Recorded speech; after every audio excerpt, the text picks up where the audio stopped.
We love them. We love them.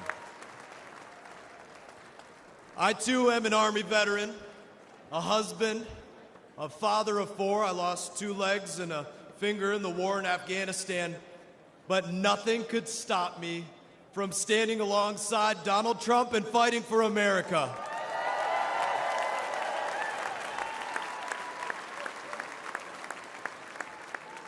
Every one of you American service members and every veteran knows the dangers when we join the armed forces, but we risk our lives because we believe in America.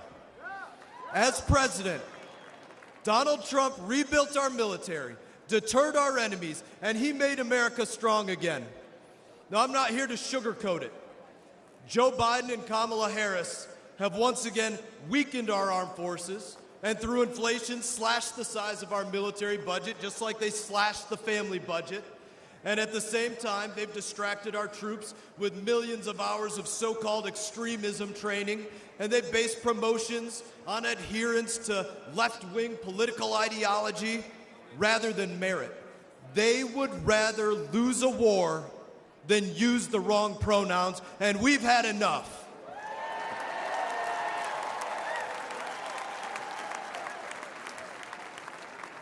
Donald Trump knows that our military needs warriors and not woke weaklings lecturing our warriors.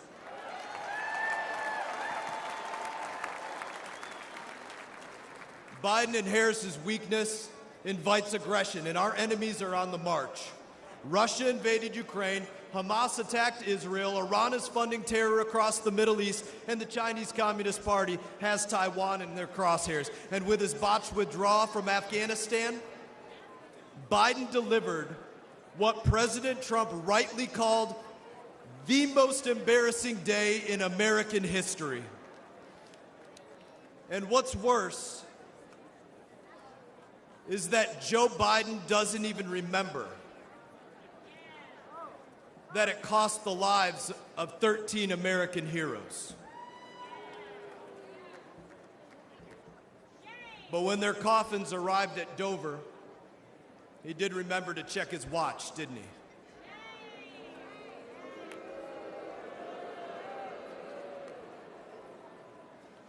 Nearly 2,500 of my brothers and sisters gave their lives in that war. Joe Biden disgraced their sacrifice and the sacrifice of all Afghanistan veterans. Kamala Harris stood with him when he did. Neither deserves to be saluted as commander-in-chief or to sit in the Oval Office.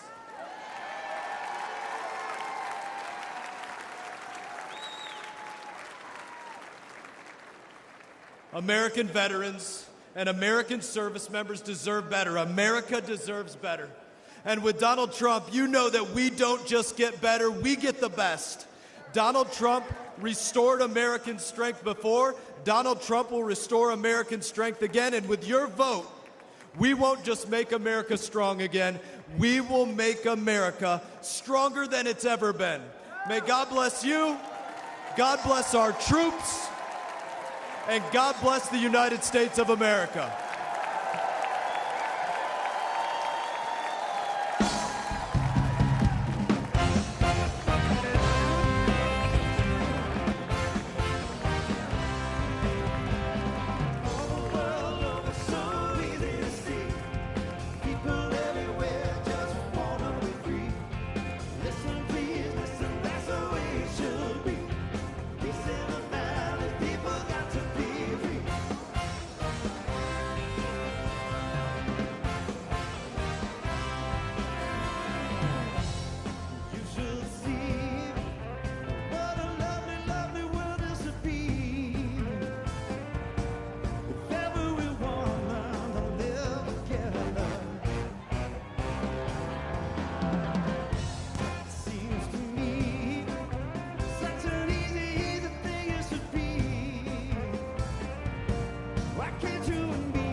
Ladies and gentlemen, please welcome Congresswoman Nancy Mace of South Carolina.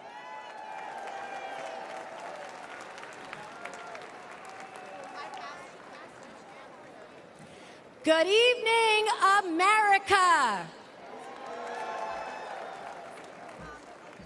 My name is Nancy.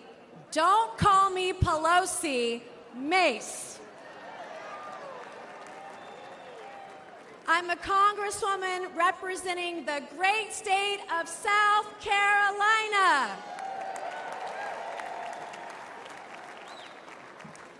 At the age of 17, I learned that dropping out of high school might not have been the best idea.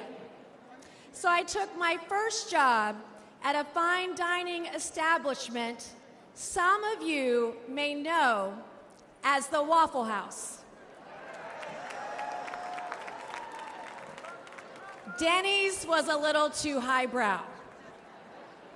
While Waffle House was an important part of my journey, it would not be my destination. I soon went from making waffles to making history. 25 years ago, this high school dropout became the first woman to graduate from the Citadel, the Military College of South Carolina.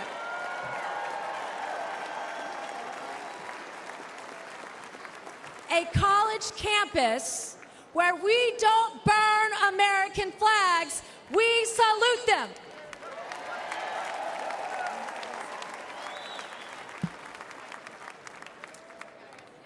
I'm a single mom and a rape survivor. To women tonight who can relate, please know you have a friend and a sister in me. And I will fight like hell for you.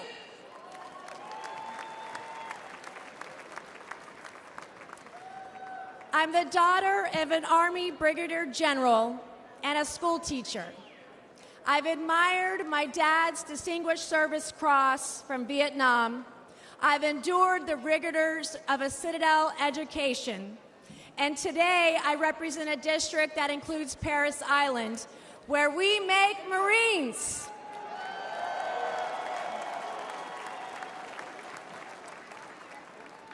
What we're witnessing today is proof that strength preserves peace and weakness invites war. We can never project strength around the world when weakness stands in the White House.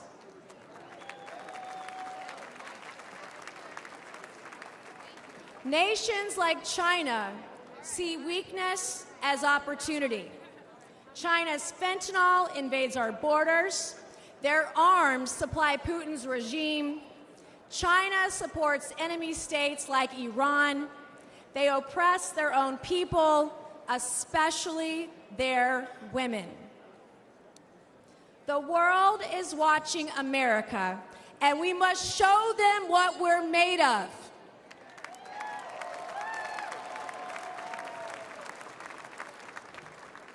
And I know a strong leader when I see one.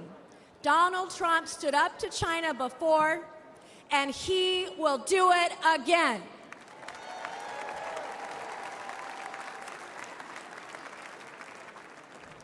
Anyone who thinks they can take on Donald Trump or take down America is now on notice. Just as Trump quickly rose to his feet with a defiant fist in the air in Butler Township, Pennsylvania, when we re-elect him as president in November, America will soon be back on hers. We will be courageous, we will be resilient, we will be united, and we will be prepared to take on the challenges of this historic moment. Thank you, God bless you, and God bless the United States of America, and God bless Donald J. Trump. Thank you. Ladies and gentlemen, Please welcome Congressman Ronnie Jackson of Texas.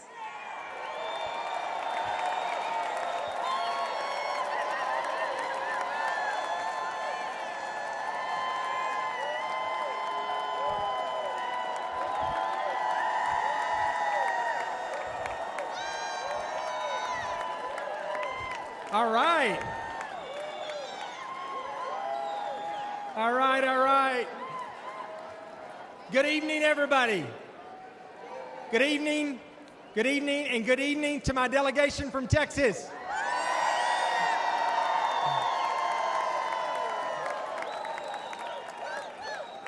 My name is Dr. Ronnie Jackson, and I'm the congressman from the 13th Congressional District of the great state of Texas.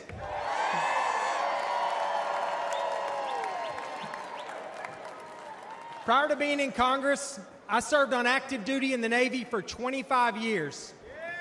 I was a Navy deep-sea diver, an emergency medicine doctor, and a combat physician in Iraq. During that time, I also had the distinct privilege of serving for 14 years as White House physician. But most importantly, I served as the appointed physician to the greatest president that this country has ever had, Donald J. Trump.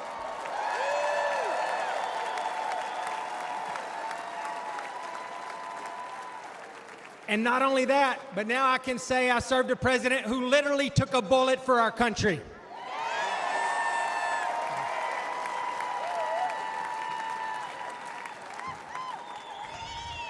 President Trump and I have been through a lot together over the years, but I have never, ever been prouder of his leadership than I was last Saturday. His warrior spirit and his display of will to keep fighting for our country, even after getting shot down, will go down as an all-time moment in American history. I know firsthand from my time at the White House that being a president is an unrelenting 24/7 job. Time off truly just doesn't exist. Our president needs to make clear and decisive decisions in a moment's notice. When the phone rings in the middle of the night, the president must be ready. Unfortunately, our current president is not ready for that call. Let's not kid ourselves. Father Time has not been kind to Joe Biden.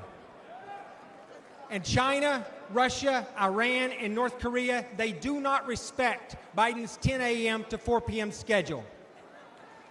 And we would not be in this situation were it not for Joe Biden's staff and his family. They should have compassion for him and prioritize his health and our country's security. But they have put their own interest above America's interest. Perhaps the greatest blame lies with his own Vice President, Kamala Harris. She has not been truthful with us. She has lied to us. She has put party above country, and she is as unfit in character as Joe Biden is in body and mind.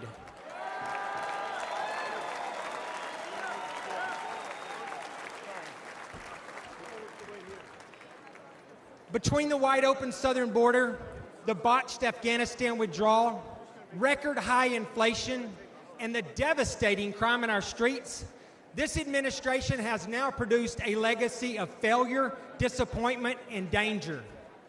There is simply too much at stake to have someone who can barely shuffle to a podium be the one that is responsible for the safety and the security of our country.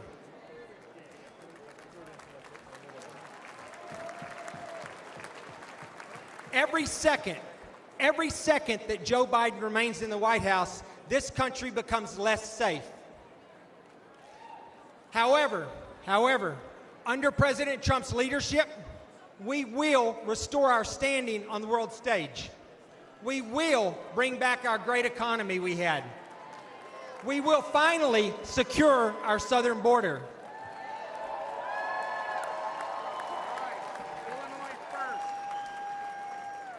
We will rebuild our great military. We will clean up crime in our streets. And most importantly, we will have a president who is respected by our allies, and who is feared by our enemies, and who leads with strength.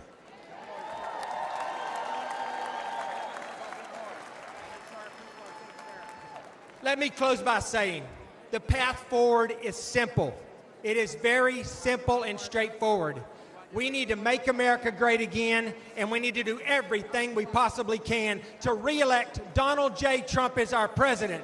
Thank you all. God bless you. God bless America. And God bless Texas.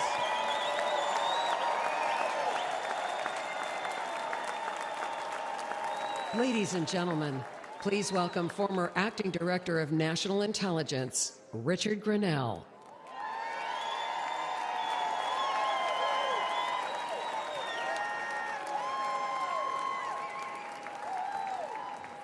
Hello, California.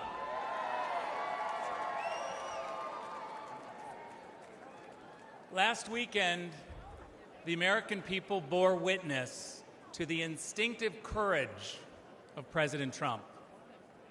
We all know the contrast to Joe Biden could not have been greater. Tonight, I want to talk to you about why President Trump's strength and grace, which now even his opponents struggle to deny, have consequences beyond American borders. From 2001 to 2008, I served as America's spokesman at the United Nations. Back then, Republicans believed America's duty was to spread democracy by military force. We were misled about weapons of mass destruction. We intervened in other countries' affairs and signed treaties that only benefited other nations. We spent too many years ignoring America's priorities. That's what happened when Washington stopped being the capital of the United States and started being the capital of the world. There was only one man with the strength to call out the lies and failures of both Democrats and Republicans: Donald Trump. Donald Trump doesn't care if you're gay or straight, black, brown, or white, or what gender you are. He knows that we are all Americans and that it's time to put America first. After 16 years of wars and chaos, the world looked different when President Trump was in the White House. Russia invaded Ukraine under both Obama and Biden, but Putin did not dare escalate under President Trump. Under Trump, China was challenged. Under Trump, the Balkans were more peaceful. Under Trump, the Middle East signed historic peace deals. Under Trump, Iran was broke. Under President Trump, we put American interests first. There were no new wars. Old wars ended, and America had the greatest economy in the world. But after 4 years of Joe Biden, wars are back, the Taliban is back, and members of ISIS have slipped through America's broken southern border. Russia is sailing warships off the coast of Florida. China is bullying its neighbors. Iran is waging a war in Israel and Gaza with help from Joe Biden.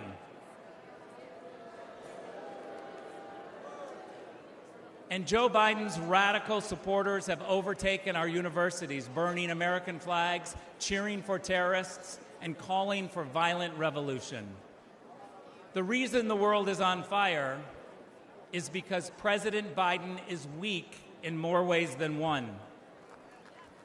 But Donald Trump's opponents, here and abroad, now see clearly his incredible courage and resilience. They stand in fear and awe at the thought of his return. By voting for President Trump, you are casting a vote for the strength and grace that will bring peace and prosperity back to you, your family, America, and the world.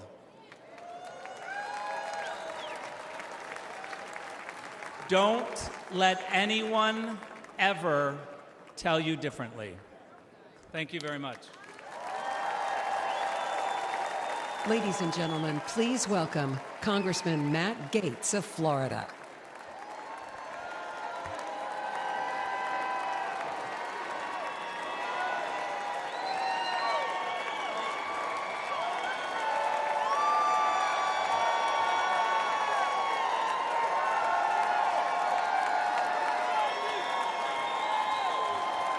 Donald Trump is unstoppable. Elect him president again, and America will be unstoppable too. Meanwhile, Joe Biden's been out of it. Democrats have been hiding the real Biden for years. We saw people in the witness protection program more often than we saw unscripted Biden. Under Biden-Harris, America has fallen sicker, lonelier, and poorer. Under Trump, we prospered, we were richer, inflation was low, and there were two genders.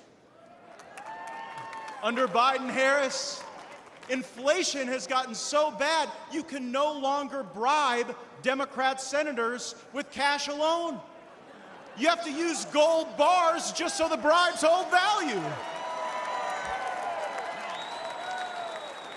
Oh, the swamp draining will recommence soon, and I will be President Trump's strongest ally in Congress to pass term limits, to stop taxpayer funding for political campaigns, to ban members of Congress for life from becoming lobbyists, and for the same reason you don't let the referee bet on the game, ban members of Congress from trading individual stocks. I am proud to stand before you, the only Republican in Congress who takes no lobbyist money, no PAC money. It's not good for me. I work for you, not them. President Trump, he'll never defund our police, but he will defund foreign aid to countries that hate us. And President Trump understands that if it isn't racist to check ID for a hunting license or welfare benefits or a fishing license, then it is okay to demand an ID to vote everywhere in this country in every election that's held.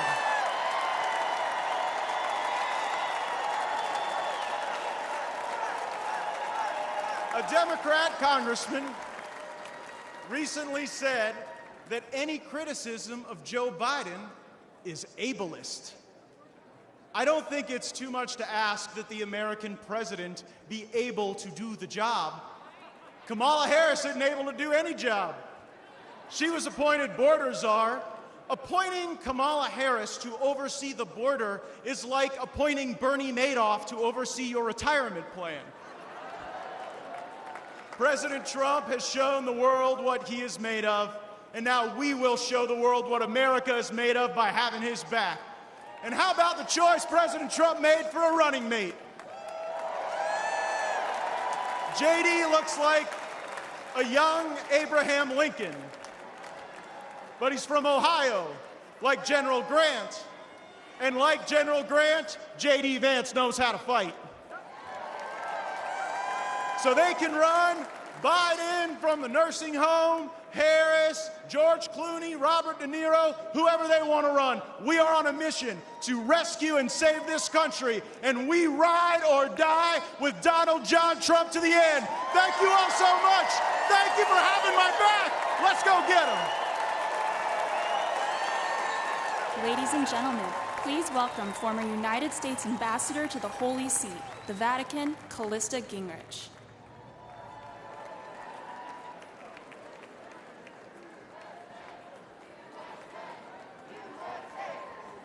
Good evening.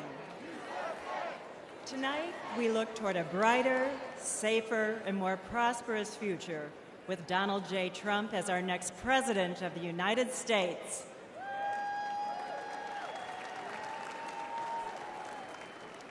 When I served as President Trump's ambassador to the Vatican, I witnessed the importance of having a president who stands up for religious freedom. Over the last 4 years, the failed policies of the Biden administration have jeopardized our right to worship freely and weakened our nation. Freedom of religion is one of our nation's most important foundational principles. Throughout our history, the right to practice our faith has been at the heart of the American experience.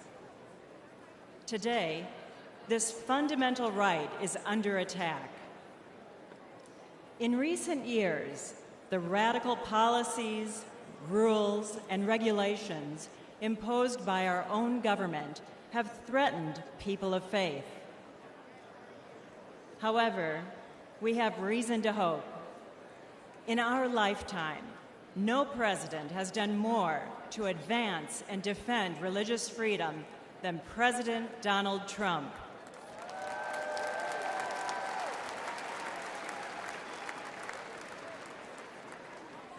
During his term, President Trump defended the rights of doctors, nurses, and teachers to act in accordance with their conscience.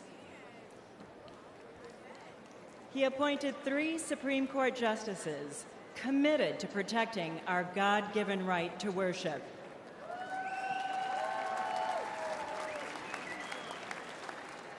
He expanded school choice and defended the First Amendment freedom of every student to practice their faith in public schools.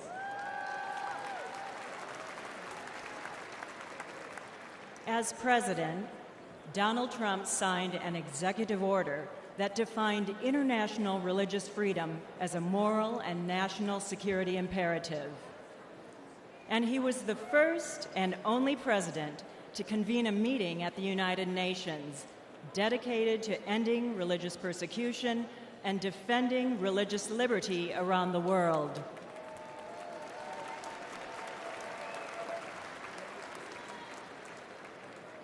Tragically, many of President Trump's policies have been replaced by the Biden administration's anti-faith agenda that uses the power of the government to impose its far-left ideology on religious believers. Biden's FBI has even stated that practicing Catholics present an elevated risk of domestic terrorism simply because of their faith.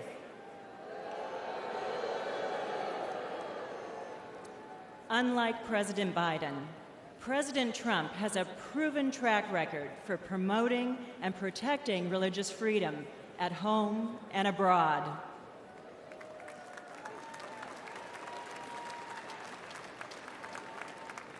Our choice is clear. We need strong leadership, bold action, and unwavering commitment to preserve our God-given rights.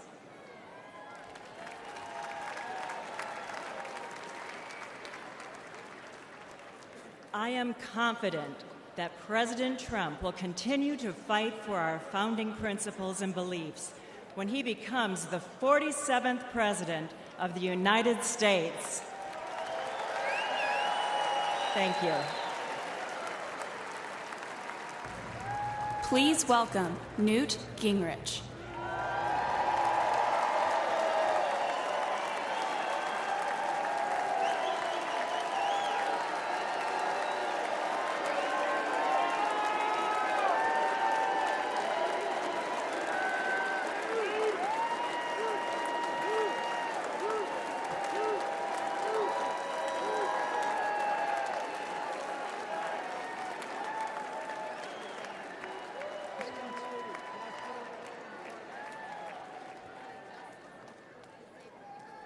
Thank you very much. That's a very warm welcome. You know, President Trump understands that the world is dangerous and that it takes an enormous effort to defeat anti-American and anti-freedom forces around the world. He also understands that when faced with multiple adversaries across the globe, the Reagan principle of peace through strength is the only road for safety for the America and the American people.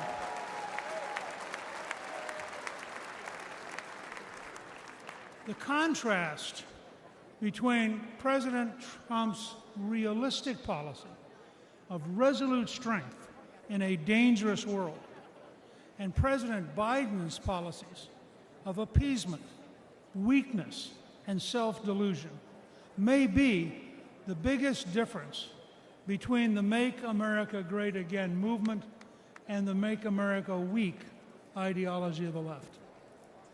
We have to remember that the greatest threat to American safety is not Biden's brain. The greatest threat is Biden's policies and the people he appoints to implement them.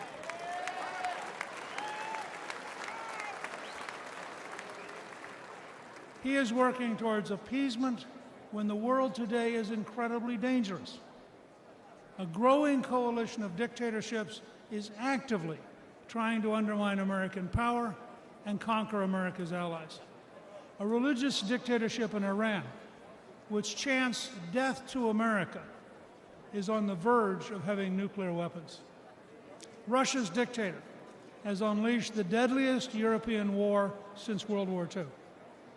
Communist China continues to develop its military power while actively seeking to undermine America through espionage, fentanyl, and the infiltration of our companies and our universities. Faced with these clear and present dangers, President Biden has adopted failed policy after failed policy. Where President Trump orchestrated an orderly end to the Afghanistan war with no American killed in nearly 2 years.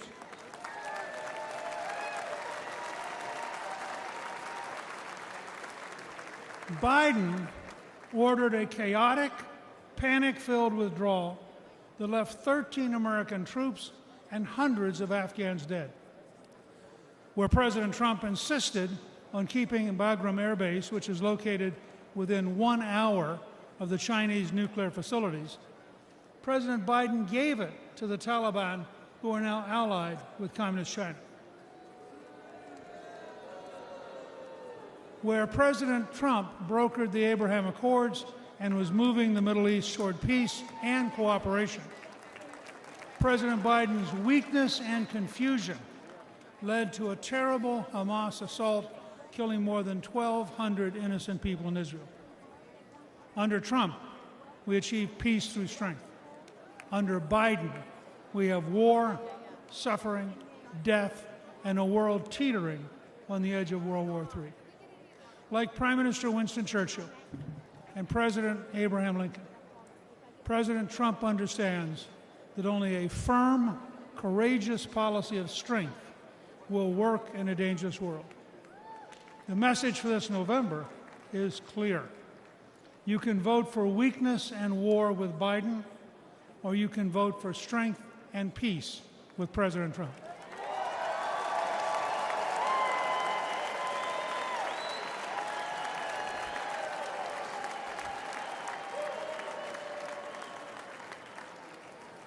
Let's dedicate ourselves to making America safe, strong, and proud again with President Trump. Thank you very much. Ladies and gentlemen, please welcome former Director of the United States Office of Trade and Manufacturing Policy, Peter Navarro.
This is a beautiful thing.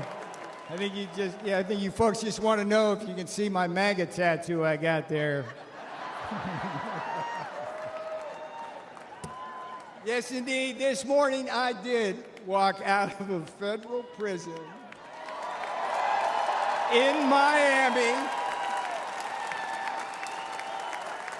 Joe Biden and his Department of Injustice put me there. Tonight I'm here with you in this beautiful city of Milwaukee. I've got a very simple message for you. If they can come for me, and if they can come for Donald Trump, be careful, they will come for you. If we don't control our government, their government will control us. If we don't control all three branches of our government, legislative, executive, and judicial, their government will put some of us, like me and Steve Bannon, in prison and control the rest of us. Here's how it went. Here's how I got in prison. The legislative branch came for me first. Your favorite Democrat, Nancy Pelosi, created your favorite committee, the sham January 6th committee, which demanded that I violate executive privilege. What did I do? I refused. The J6 committee demanded that I betray Donald John Trump to save my own skin. I refused.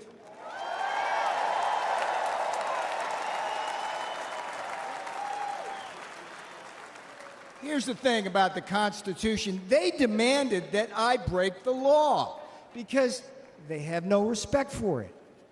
I refused. And a Democrat majority in the House then voted to hold me in contempt.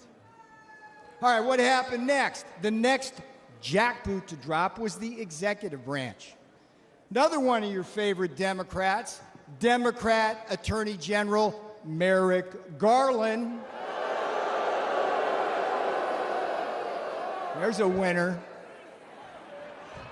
Him and Jack Smith indicted and prosecuted me for criminal contempt of Congress. Now, here's what's weird about it. It's something that Democrat prosecutors refused to do against one of their own, including two guys with blood on their hands, Eric Holder and Alejandro Mayorkas, the great border czar, right? They've actually gotten people killed. For decades, the Department of Injustice right now, the Department of Justice policy stated, hear me out on this, if Congress slaps a subpoena on a senior White House advisor like me, the advisor's duty is to politely tell them to go pound sand. That's exactly what I did. So far we got two branches, legislative and executive. The judicial branch delivered the final blow. Just as, here's another favorite of yours, just as Democrat Judge Juan Marchand, you know this guy? Did to Donald John Trump in his Manhattan kangaroo court, another Democrat judge, a guy named Ahmed Maida, keep your eye on this guy, Ahmed Maida, Obama appointee, they stripped me of every possible defense, and then what? Just like in Manhattan with Donald Trump, they threw me to the wolves of an anti-Trump jury. And where? The D.C. swamp. They convicted me. They jailed me. Guess what? They did not break me.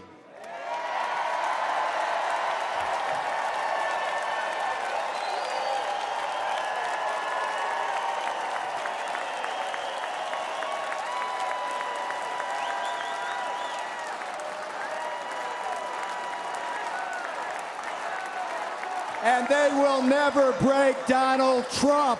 They will never break Donald Trump. All right, now here's the most important thing I'm going to tell you. You may be thinking this couldn't happen to you. Make no mistake, they're already coming for you. Joe and Kamala, they threw out the woke blue carpet across the Rio Grande, opened our borders to what? Murderers and rapists. When Donald Trump said it, thank you for saying that, when Donald Trump said murderers, rapists in 2016, they go, oh, racist, whatever. We read the papers. It's murderers and rapists. Murderers and rapists, drug cartels, human traffickers, terrorists, Chinese spies, and a whole army of illiterate, illegal aliens stealing the jobs of black, brown, and blue-collar Americans. They put them right on your front doorstep. Right. Now, here's another thing Joe Biden did. You got to love this. The green new scam. We're in the heart here in Milwaukee, around all this. This is where the auto industry, that new scam is destroying our industry, leaving us at the mercy of the battery factories in Shanghai and slave labor in the Congo. Biden inflation. You're going to hear a lot of this because it's so friggin' true. Biden inflation is coming after what's left of your savings and eating your wages. And the Democrats, here's the thing. I'm sitting in prison thinking about this. It just eats at me as the Democrats come for your kids. They're indoctrinating them with poisonous attitudes on race and gender. And here's the thing, when politics fails, the investigations and prosecutions begin. They did it to me. They're going to do it to Trump. But hear me out. They've also done it to Catholics, pro-life activists, and parents who are just standing up for the kids at school board meetings. This is a tale of two Americas, and you know it wasn't this way when Donald Trump was president. I remember the days I was there. In Trump's America, you were safe and our borders were secure. In Trump's America, you were more prosperous, and you didn't have to choose between what? Food on the table, medicine in the cabinet, and a roof over your head. And in Trump's America, you didn't have to worry about being locked up for disagreeing with the government.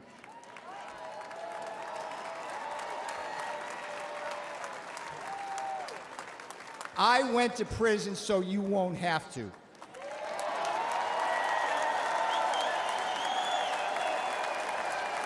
I am your wake-up call.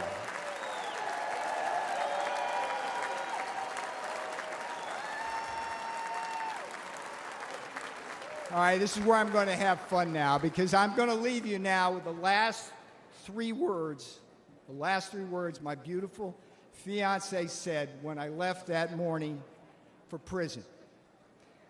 They weren't, "I love you." That was a given. She simply said, "We got this. We got this."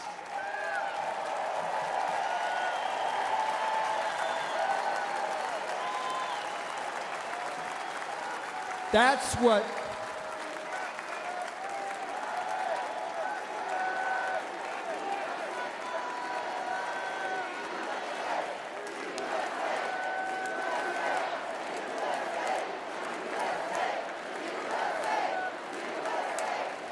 bring my girl out now.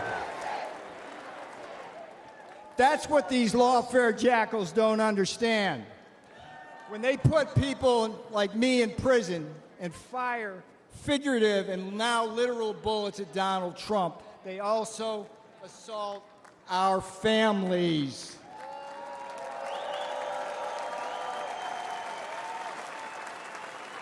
On Election Day, America will hold these lawfare jackals accountable. Now, here's the sweetest thing that's going to come off my lips. Vote Trump Vance. 24 for Trump 47.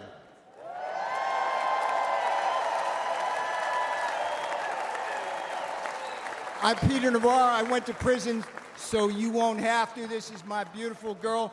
She did the time with me. That's what these friggin' Democrats don't understand. They do this to our families.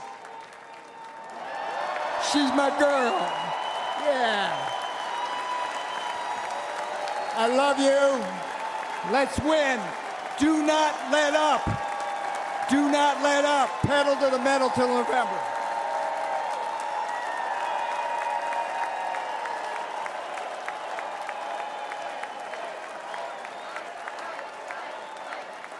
Ladies and gentlemen, please welcome Congresswoman Monica de la Cruz of Texas.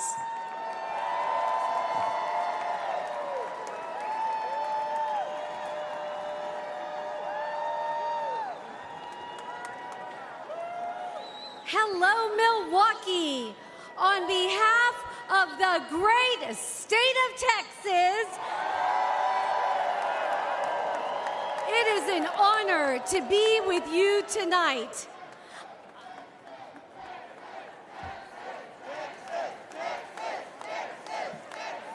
I am the proud granddaughter of Mexican farm workers who came here with little more than faith in God. They never had much money, but they instilled in us strong Texas values. They taught me that through hard work, anything is possible in America. And then I proved it. By getting myself through school and building a successful small business. It wasn't easy, but I'm living proof that the American dream, el sueño americano, can become reality.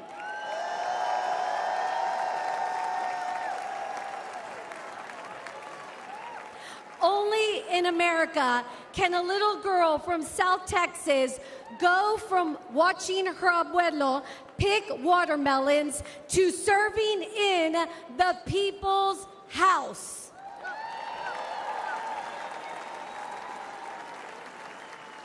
Now, as a mother, I often think about my kids' future, and I'm worried. The American dream is slipping away. Joe Biden and Kamala Harris make it impossible for hardworking Americans like the people in my community to get ahead. Their policies put home ownership out of reach. Wages can't keep up with inflation. They give benefits to illegal immigrants and cut Medicare Advantage for our seniors. They say their immigration policies are compassionate, but there's nothing compassionate about open borders. They threaten our national security, flood our country with deadly drugs, killing our precious children. Biden and Harris don't care about immigrants. They just use them for political gain. We deserve so much better. We must make America strong again by re-electing President Trump.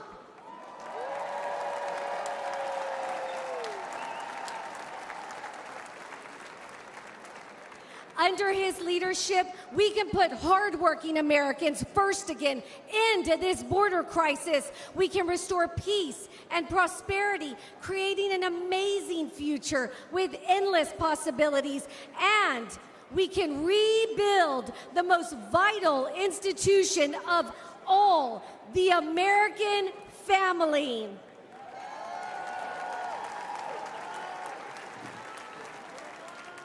Together, we can turn Joe Biden and Kamala Harris's national nightmare into a revival of the American dream.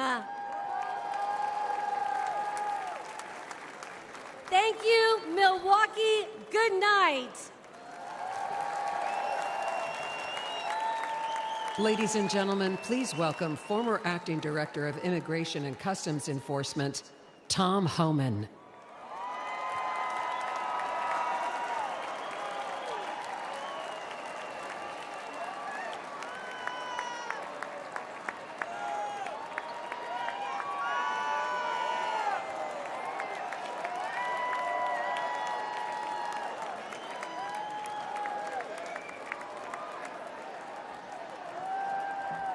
Thank you. How you doing? My home state, New York. Where's New York at? Give me a shout. Damn right. Look, for those who don't know me, my name is Tom Homan. I began my career as a Border Patrol agent in 1984. After 34 years, I became the first director of Immigration and Customs Enforcement, ICE, that actually came up through the ranks. I've worked for 6 presidents, starting with Ronald Reagan. Every president I've worked for said they're going to secure the border. President Trump actually did it.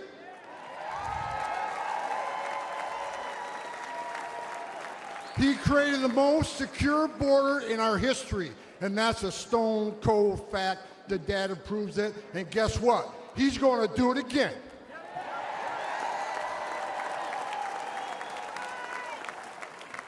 Under President Trump, we cut illegal immigration by 90%, the lowest level in 45 years.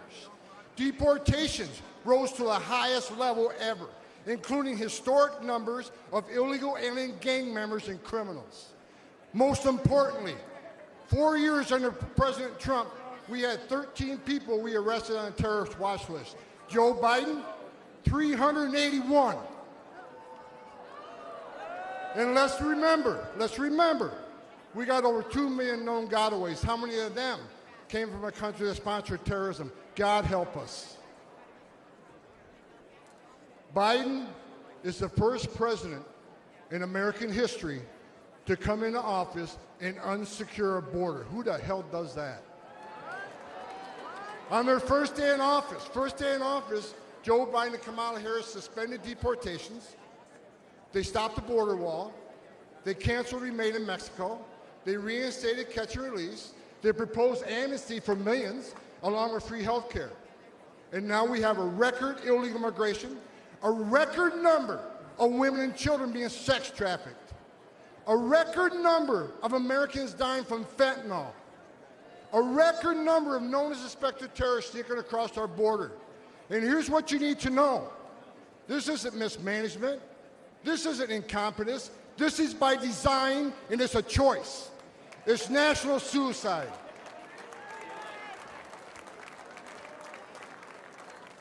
But you know what? On November 5th, the American people do have a choice, and they're going to stop this madness. I got a message. As a guy who spent 34 years deporting illegal aliens, I got a message to the millions of illegal aliens that Joe Biden's releasing our country in violation of federal law. You better start packing now.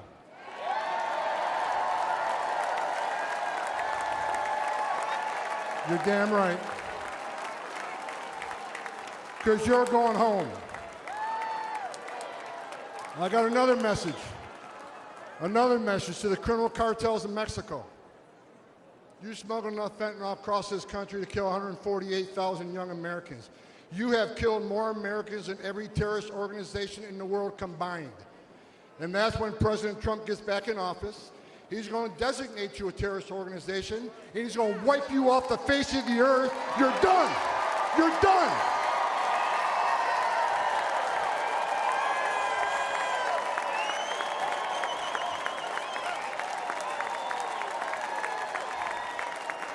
President Trump is going to end the Biden-Harris open border madness. We will stop the drugs and the crime from pouring into your neighborhoods. President Trump has proven to the American people that he's a warrior. And he's going to make America safe again, and you can take that to the bank.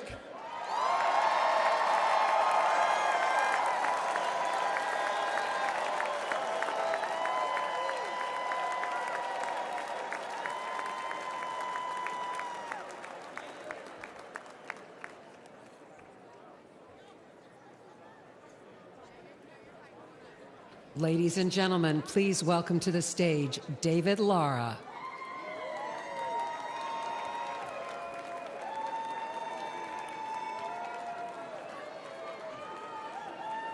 Hello, Milwaukee. Quiero dar un saludo a toda la comunidad y audiencia hispana. I am a proud husband and father of a small business in San Luis, Arizona. a town that sits directly on the U.S.-Mexico border. We are the front line of the Biden's border crisis. Small towns like mine bear the brunt of the chaos. Imagine crowds rushing the port, overwhelming Border Patrol when they know they don't have enough agents to detain everyone. Imagine strangers terrorizing your homes, your neighbors, your yards, and local schools going fearful to let children walk home. Imagine the fire department using off-road vehicles to bring your neighbors to the hospital because the ambulances are taken by so-called asylum seekers. Imagine being treated as second-class citizens as chaos and crime overwhelm your streets. I don't have to imagine this. I've watched it with my own eyes. I've seen my town suffer because Biden and Kamala Harris want the illegal immigration crisis to continue.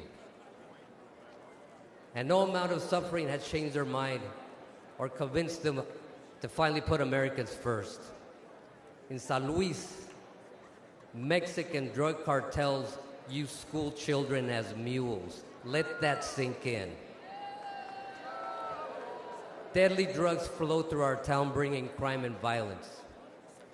San Luis wasn't always this way, and Joe Biden and Kamala Harris do not care. In fact, they seem satisfied. They have done nothing to stop it and everything to make it worse. They have never set foot on my border town. 4 years ago, president who believed in borders, and we have a president who traveled all the way to San Luis. We had a president who cared, and we can have that president again. We must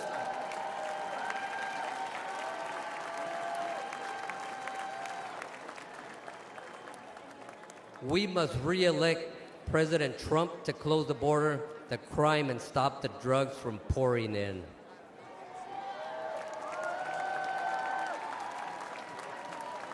We must re-elect President Trump to imprison and deport violent gang members instead of coddling them, terrorize our nation.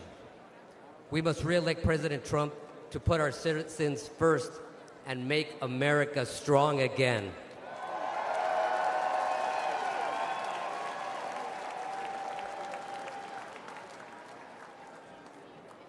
Los Latinos estamos con Trump. Thank you, Milwaukee. American Latinos for Trump.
Ladies and gentlemen, please welcome Arizona ranchers Jim and Sue Chilton.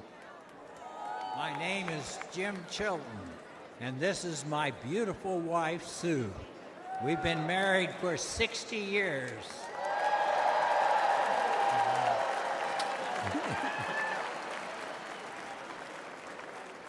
I'm a fifth-generation rancher from Arivaca, Arizona, the great state of Arizona.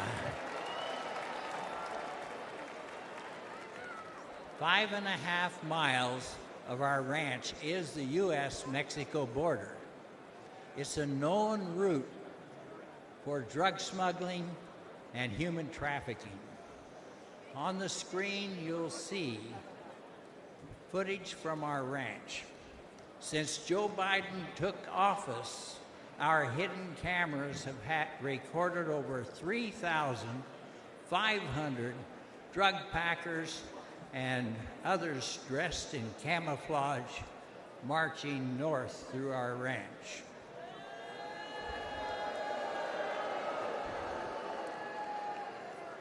These are not asylum seekers. It looks like and it feels like an invasion because it is.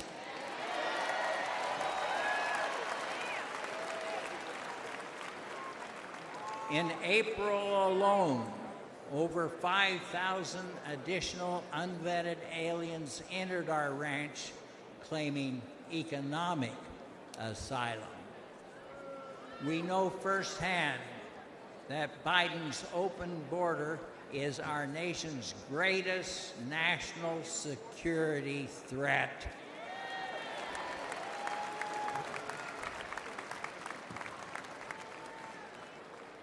We need to make America safe again.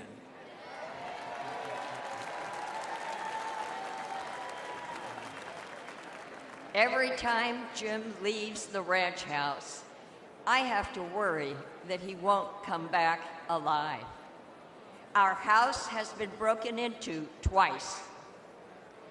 A Border Patrol agent was shot 5 times by drug smugglers on our ranch.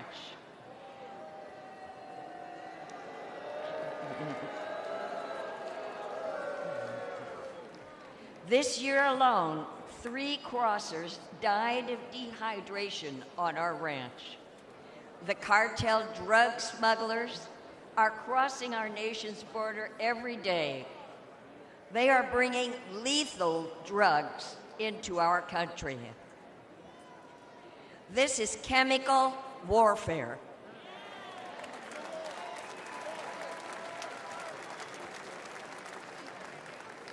It's killing Americans. Under President Donald Trump, it wasn't like this. And if we bring him back, I know he'll stop it again.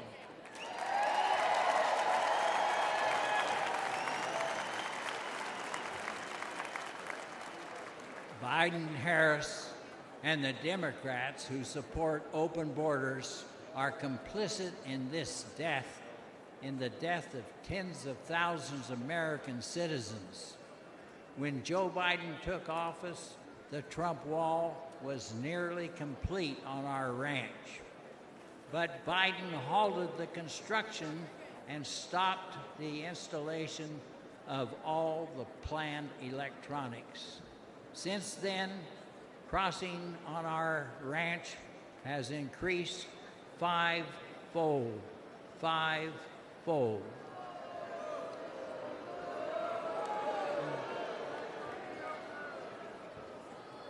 It's like Biden and Harris want the lawlessness. The fact is that walls work. We must elect Donald Trump to finish the wall.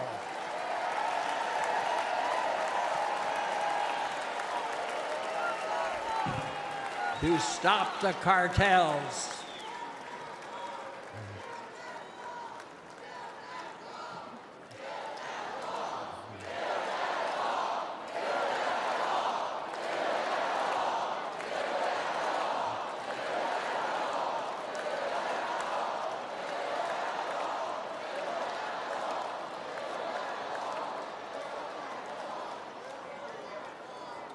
and we must keep America safe and strong. Thank you. Thank you, and God bless all of you.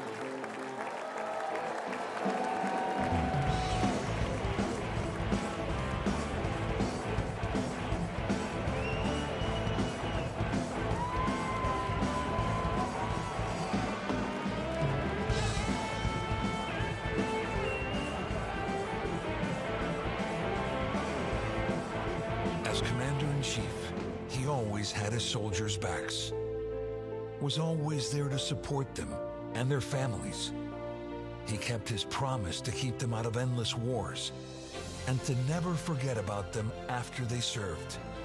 America learned having a weak leader can tragically lead to American deaths, which is why America needs strength now more than ever. I'm Donald J. Trump, and I approve this message. Ladies and gentlemen, please welcome the Governor of Texas, Greg Abbott.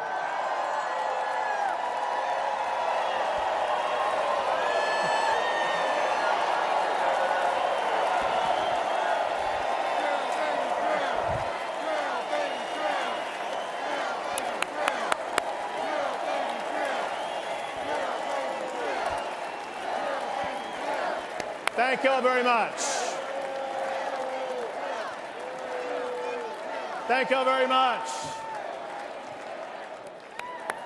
Thank you all very much.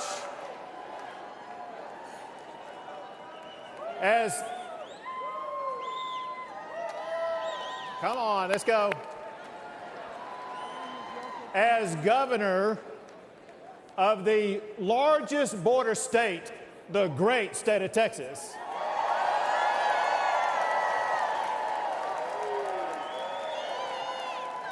I can tell you, America needs a president who will secure our border. America needs Donald J. Trump.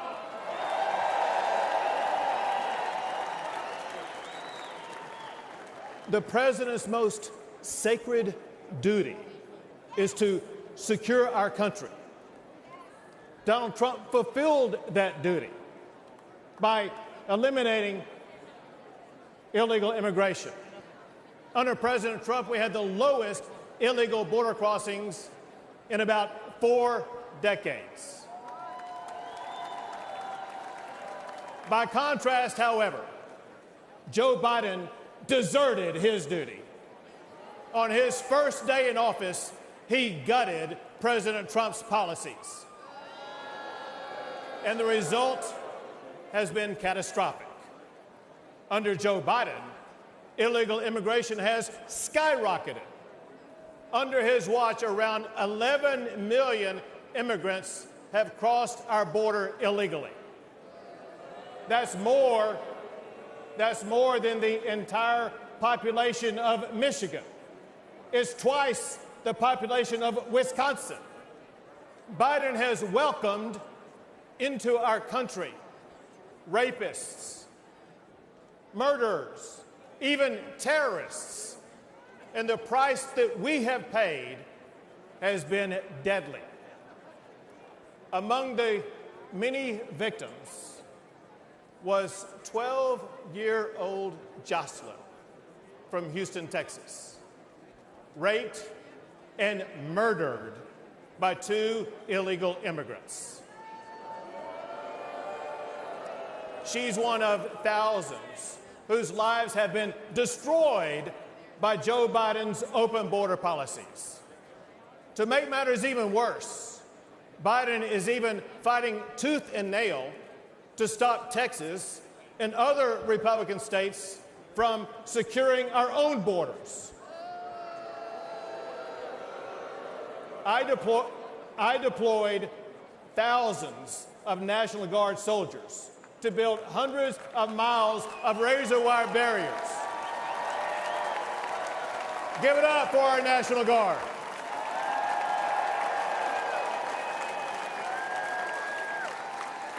They built those barriers to stop illegal crossings. When Joe Biden ordered to cut that razor wire, I ordered the National Guard to triple the razor wire on the border.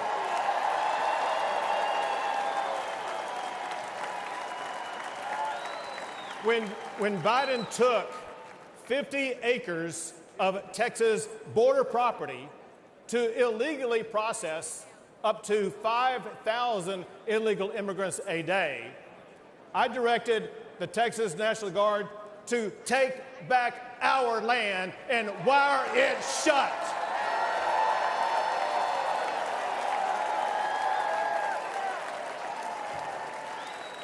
Now, there's no longer 5,000 people crossing the border like there was under Joe Biden. Now that the National Guard wired that shut, on average, there is one illegal immigrant crossing the border at that location a day. When Joe Biden and Kamala Harris refused to even come to Texas and to see the border crisis that they created, I took the border to them. I began busing illegal immigrants to Washington, D.C.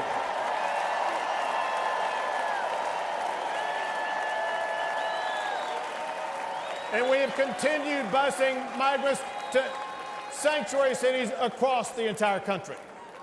And those buses will continue to roll until we finally secure our border.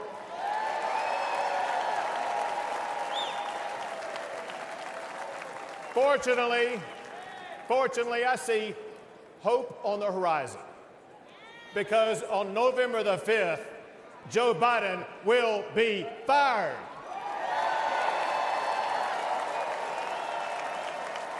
And Donald Trump will once again become the President of the United States of America.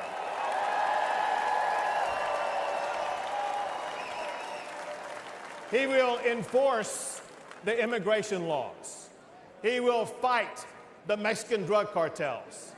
And he will arrest the criminal illegal immigrants and put them behind bars. Or send them back.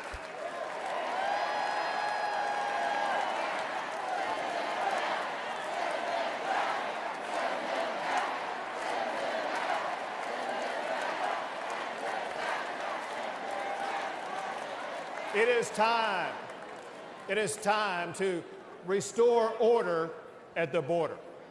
It is time to rid our streets of crime and chaos. It is time to secure our nation by returning Donald Trump as President of the United States of America. Thank you all. God bless.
Ladies and gentlemen, please welcome petroleum engineer and energy advocate, Sarah Phillips.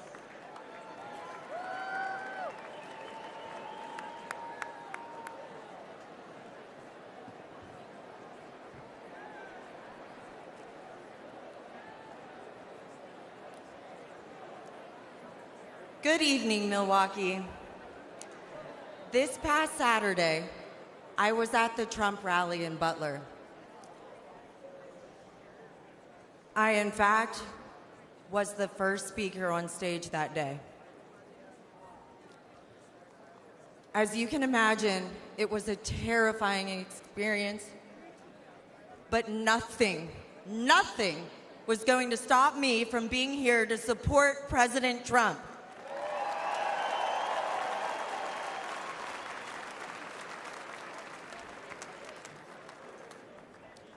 Thank God President Trump is alive.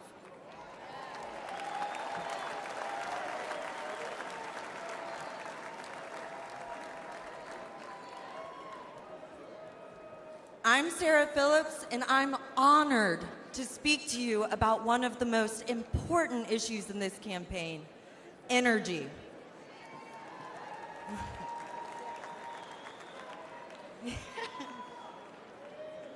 President Trump is high energy and supports energy. Biden is low energy and is against energy. The difference is significant for you and significant for our country. President Trump understands that abundant, affordable energy is vital to our economy and to our national security.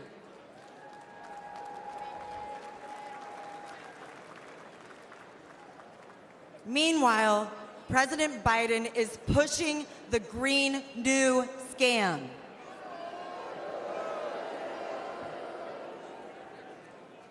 President Biden declared war on the oil and gas industry since day one.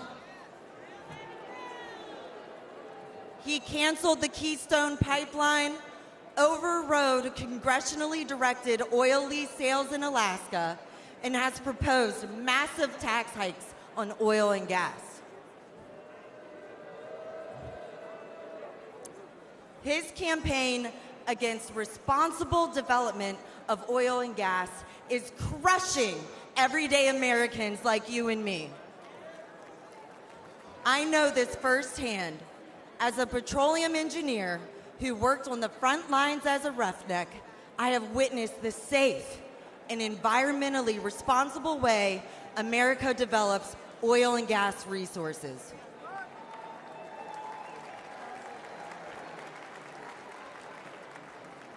And I have worked side by side with those in the field who I consider family and who are dedicated and hardworking.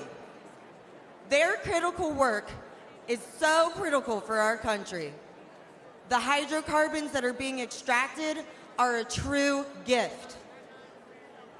From powering our cars and heating our homes to being a building block for fertilizer, plastic, and many other products, our society and our standard of living could not exist without fossil fuels. Texas. That is among the many reasons why we need to return Donald Trump to the White House.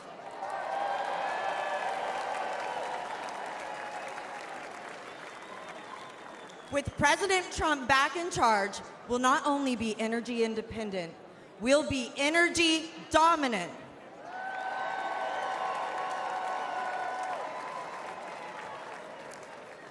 We'll create jobs, increase investment, and improve our national security.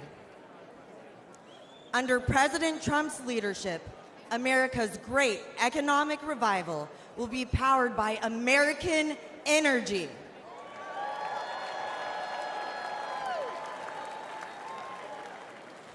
He did it before, and he will do it again.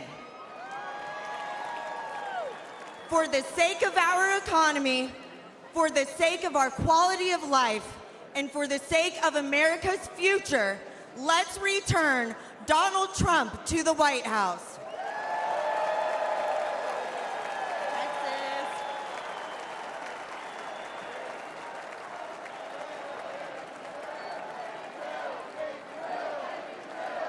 Drill, baby, drill. Drill, baby. baby, drill. Drill, baby, drill. Drill, baby, drill.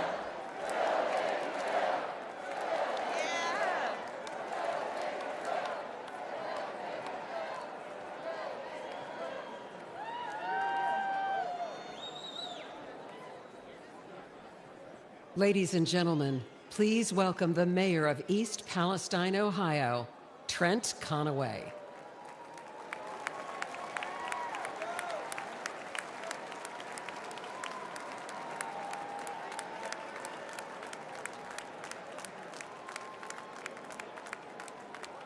Good evening. February 3rd, 2023 began like any other Midwestern day, but in a heartbeat, everything changed.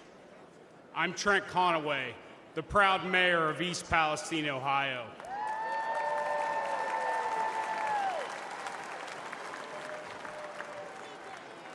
When the train derailed, spewing flames and toxic chemicals to our town, faced a disaster unlike we'd ever seen. And in the chaos, we witnessed a clear contrast between leadership and incompetence. Our first responders didn't hesitate. They raced to the scene, they battled the flames, and evacuated our citizens. And for that, I want to thank every one of them tonight.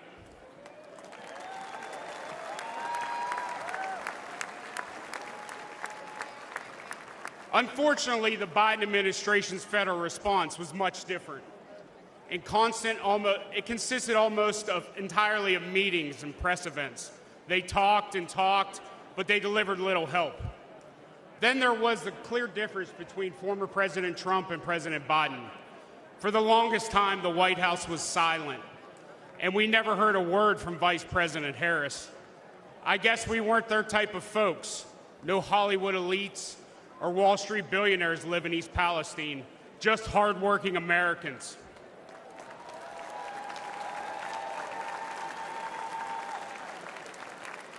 But Donald Trump cared.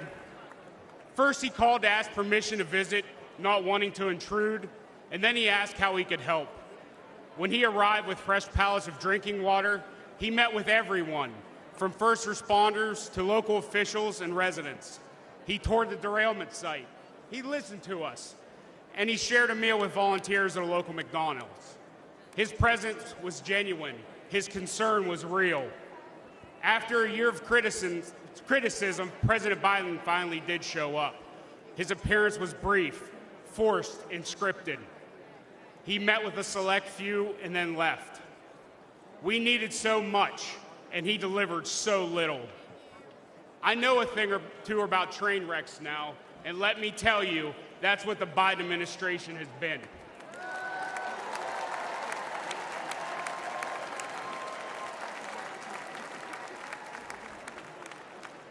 Before President Biden derails our entire nation, we need to act.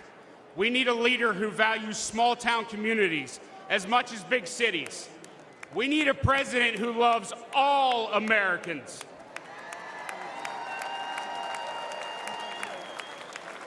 We need Donald J. Trump. Thank you. Ladies and gentlemen, please welcome the governor of North Dakota, Doug Burgum.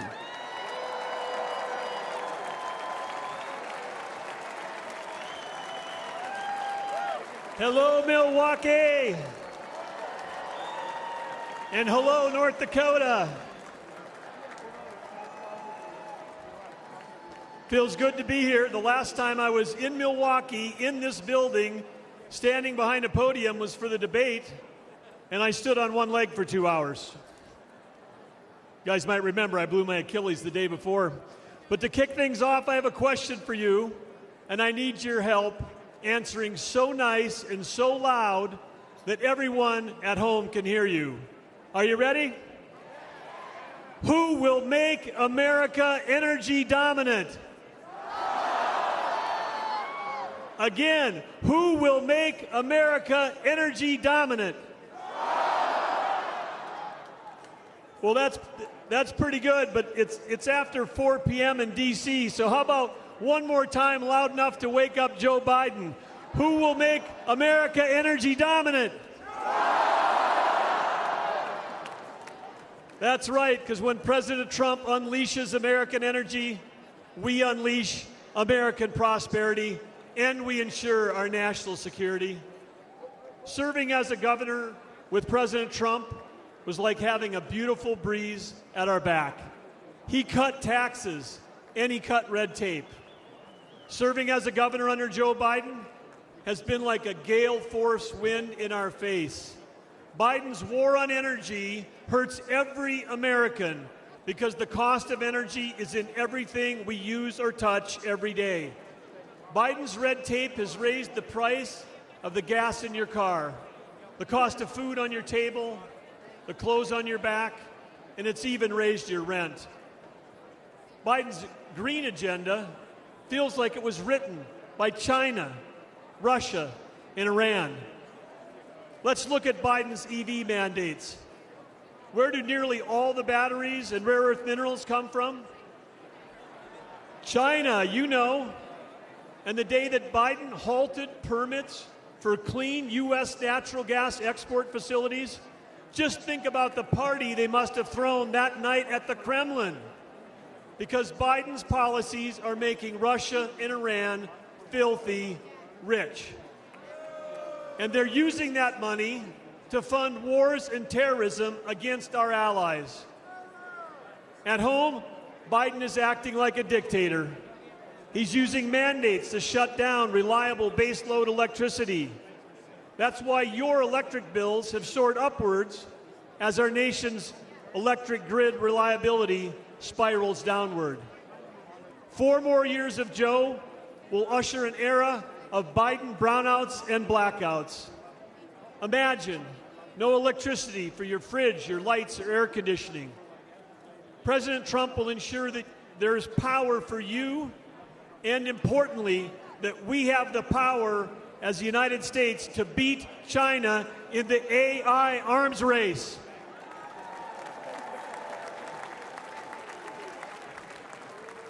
Unleashing American energy dominance is our path back to prosperity and peace through strength.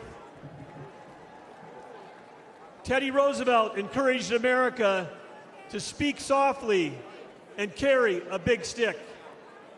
Energy dominance will be the big stick that President Trump will carry.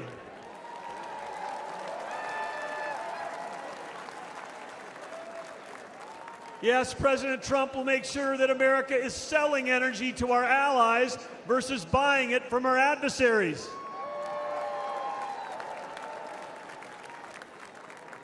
Innovation has always been the source of American greatness, and President Trump champions innovation over regulation. Last year, over that whole year, my wife Catherine and I traveled all across America.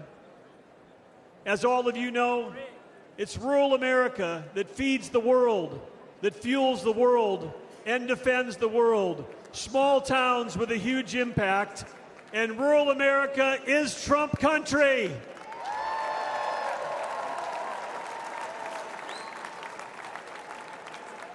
In North Dakota, we know one thing for sure because we've seen him do it, and that's that the hardest working president in American history is Donald J. Trump.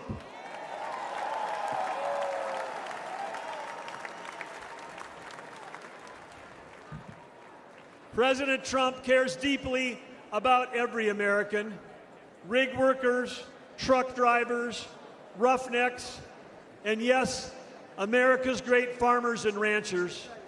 President Trump cares deeply about you. We know that he'll fight for us, he'll fight for our families, and we know one more thing. He'll let all of you keep driving your gas-powered cars.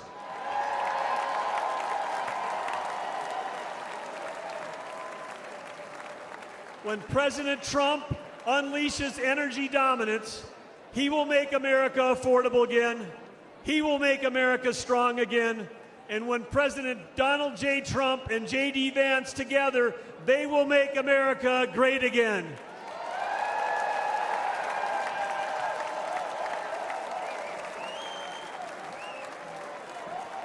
Ladies and gentlemen, please welcome former counselor to President Donald J. Trump, Kellyanne Conway.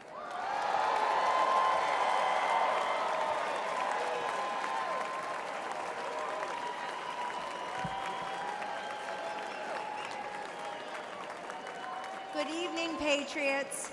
8 years ago, Donald Trump shocked the system and defied the doubters to become the 45th president of the United States. He didn't want fortune or fame, power and position. He already had all of that. Donald Trump and his family made enormous sacrifices to run and to serve as president. He didn't need to do it. He wanted to do it. My relationship with Mr. Trump was forged under fire in a foxhole in 2016 after he asked me to be his campaign manager.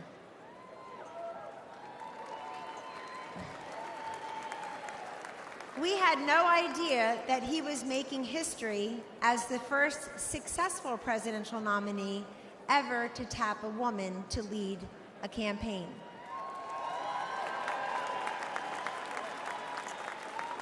But that was a natural for Donald J. Trump.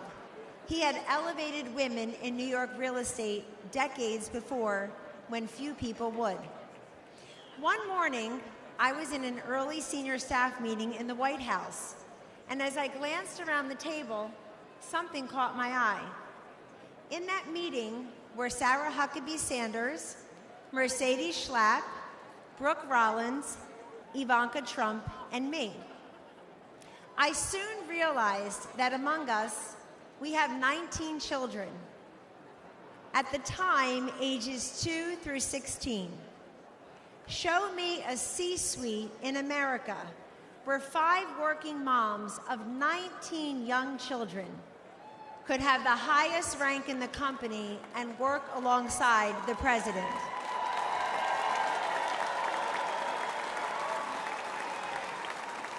In the Trump White House, we lived it. Sure, he saw something in me and the other working moms that perhaps we did not see in ourselves. But more importantly, he sees what's best and what's possible for millions of decent, hardworking Americans. Now, 8 years later, he and his family have made the sacrifice again for him to run and serve as president. Donald Trump could be the envy of former presidents. He's a billionaire who could play golf every day at his own golf courses. He can enjoy a magnificent life with his incredible 5 children, his 10 amazing grandchildren, and that extraordinary, elegant, beautiful, brilliant wife. The former and future First Lady, Melania Trump.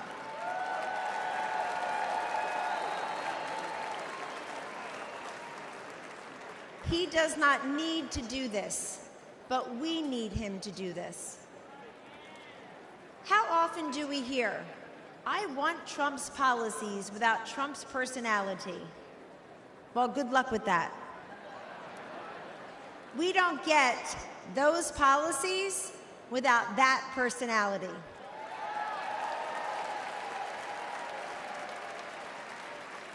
Taking out al-Baghdadi and Soleimani, ending the ISIS caliphate, recalibrating trade deals, restoring sanity, growth, and fairness in our economy, making our southern border more secure and sovereign, supporting school choice, protecting life, respecting workers, backing our blue, our military, and our border patrol.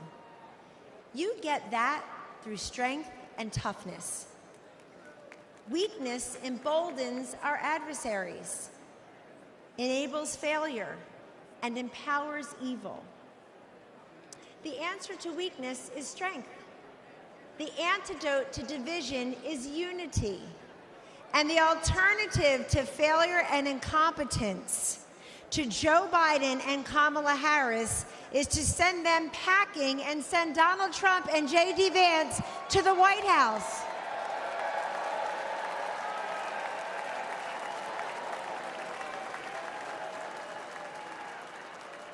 If you know someone who is skeptical about the Republican Party or who is cynical about politics, don't dismiss them. Talk to them. We win through addition, not division. In Donald Trump's Republican Party, everyone is welcome. Yes. We have been called deplorable, irredeemable, MAGA extremists, and worse. But Donald Trump sees you for who you are. You love your God, you love your family, and you love your country. In 2024, there should be no more hidden, undercover Trump voters. It's time to put that flag on your front porch, that red hat on your head, because we don't cave and we don't cower and we do not capitulate. Instead, we get up, we show up, we stand up, and we speak up. Ladies and gentlemen, this is your movement. This is your moment. And this is the man I know and the president we need for 4 more years. He picks the toughest fights and wins. He has stood by me, and he will always stand up for you. Thank you, God bless you, and God bless the United States of America.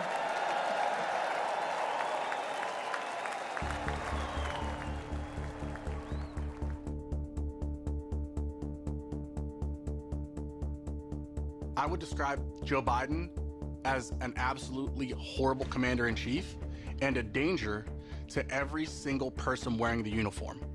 We don't have that sense of leadership. We don't have that sense of trust. I think it's absolutely unforgivable that a commander-in-chief would leave people behind. The military has been unfortunately demoralized. You've seen the enrollment drop precipitously under this administration. They don't feel like they have a leader, somebody that they can follow. I do believe this country is less secure with Joe Biden as president. We're absolutely 100% weaker with Joe Biden as our president. We are far less secure today under Joe Biden's watch than we've probably ever been. Our enemies see Joe Biden as a weak president. Our enemies have taken full advantage of Joe Biden's weakness as commander-in-chief. The weakness of President Biden has strengthened our enemies.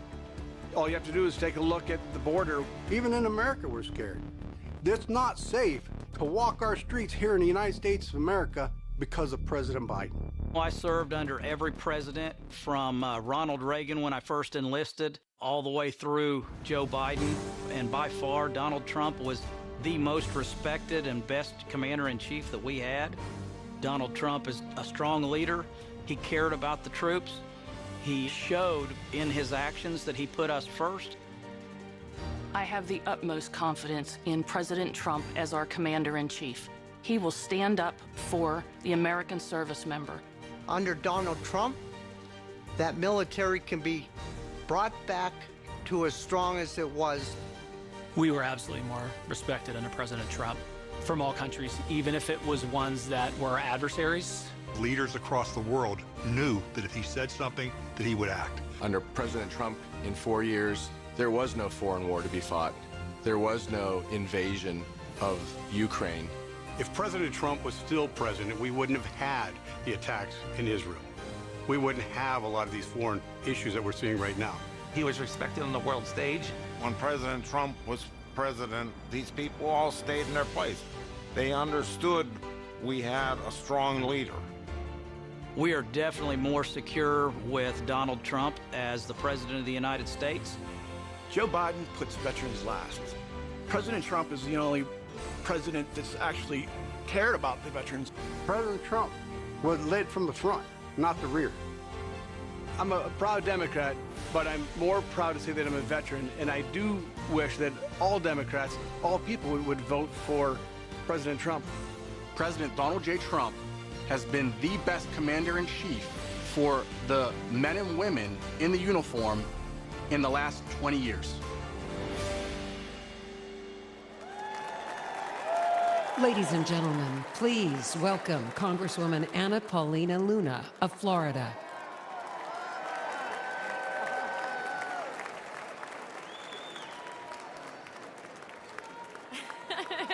Thank you. Thank you. I'm Congresswoman Luna, and I represent the great people of Florida.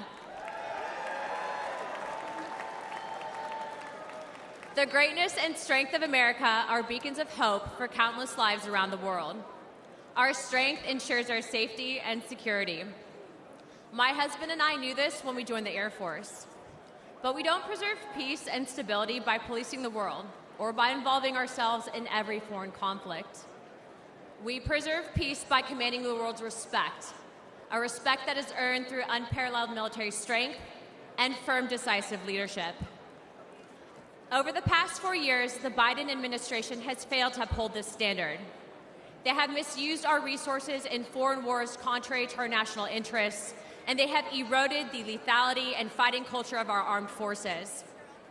The leadership that we need, that respects our military and understands the true cost of war, is only found in Donald Trump.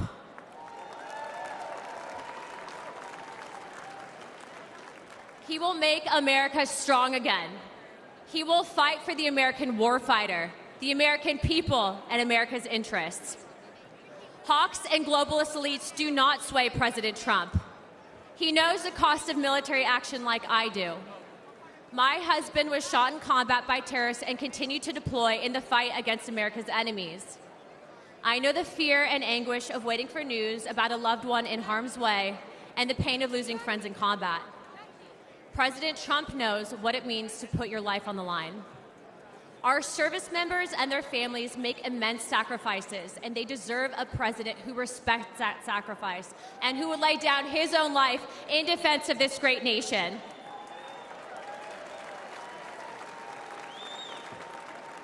President Trump has demonstrated he's ready to do just that. It is time that we all rise to his stature. The world needs a strong America, and America needs strong leadership. President Trump will provide it.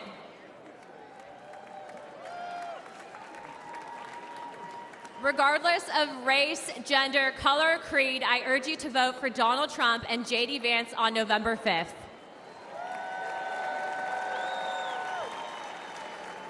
It's time to unite America. Thank you, Milwaukee. God bless the United States. Let's get him in.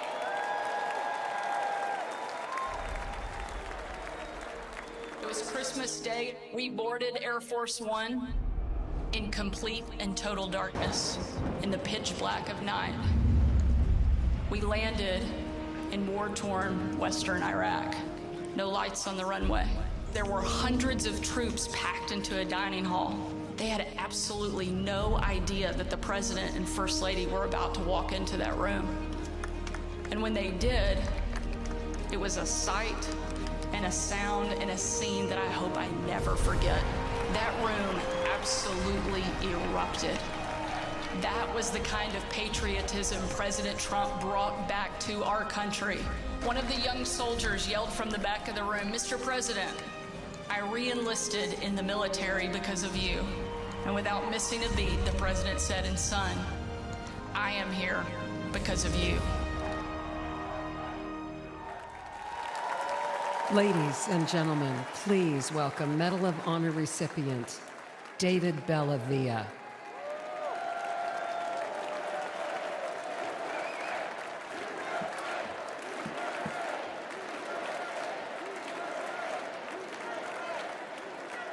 Thank you.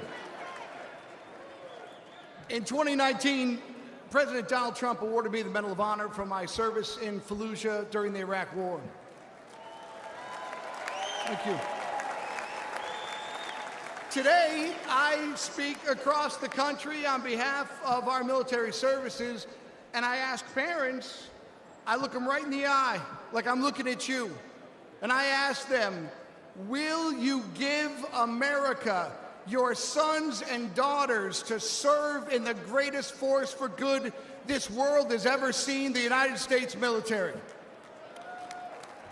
I tell them what I learned when I was in combat. Your sons and daughters will be loved. They'll be our family. And that bond, that commitment is for a lifetime. Their response? Well, it's changed in the last couple of years. Now they say, what about the 13 heroes we lost at Abbey Gate in Afghanistan? Now they say, what about the desperate civilians falling off the transport airplanes? Now they ask, what about the American citizens we left behind for the enemy? They say to me, under Biden-Harris, we don't believe you. They no longer see their sacrifice as worthwhile, that their service makes us all better off. Are you better off than you were 4 years ago? I'll tell you what, we're all going to answer that question in November. Here's something for you. Let's ask it the other way around. Let's ask, are our enemies better off than they were 4 years ago? Iran and its proxies, Hezbollah, Hamas, the Houthis, China, Russia. Well, Iran is richer. Russia is bigger. And China is stronger. And their unchecked aggression proves that the answer is a resounding yes. The Biden-Harris foreign policy undermines American security, and watching their administration lose the gains President Donald Trump made overseas not only destroys our morale, it empowers our enemies abroad.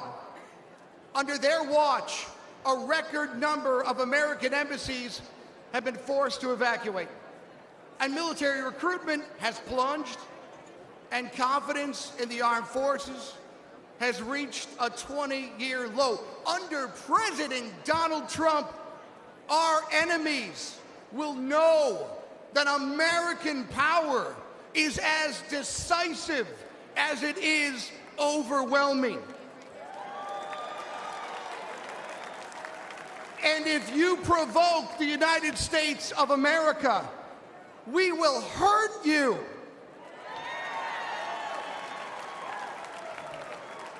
And if you threaten citizens of the United States of America, we will hurt you for generations to come, so help me God.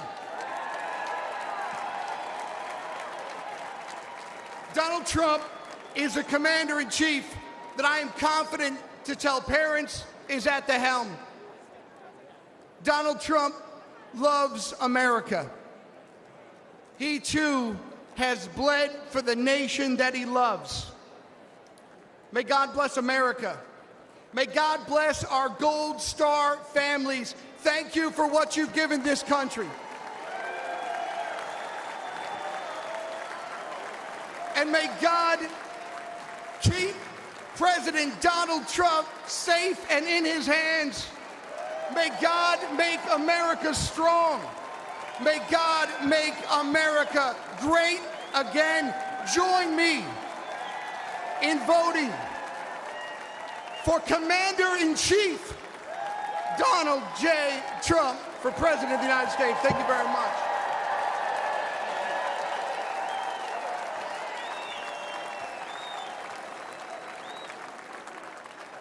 Ladies and gentlemen, please welcome Afghanistan war veteran, Scott Neal.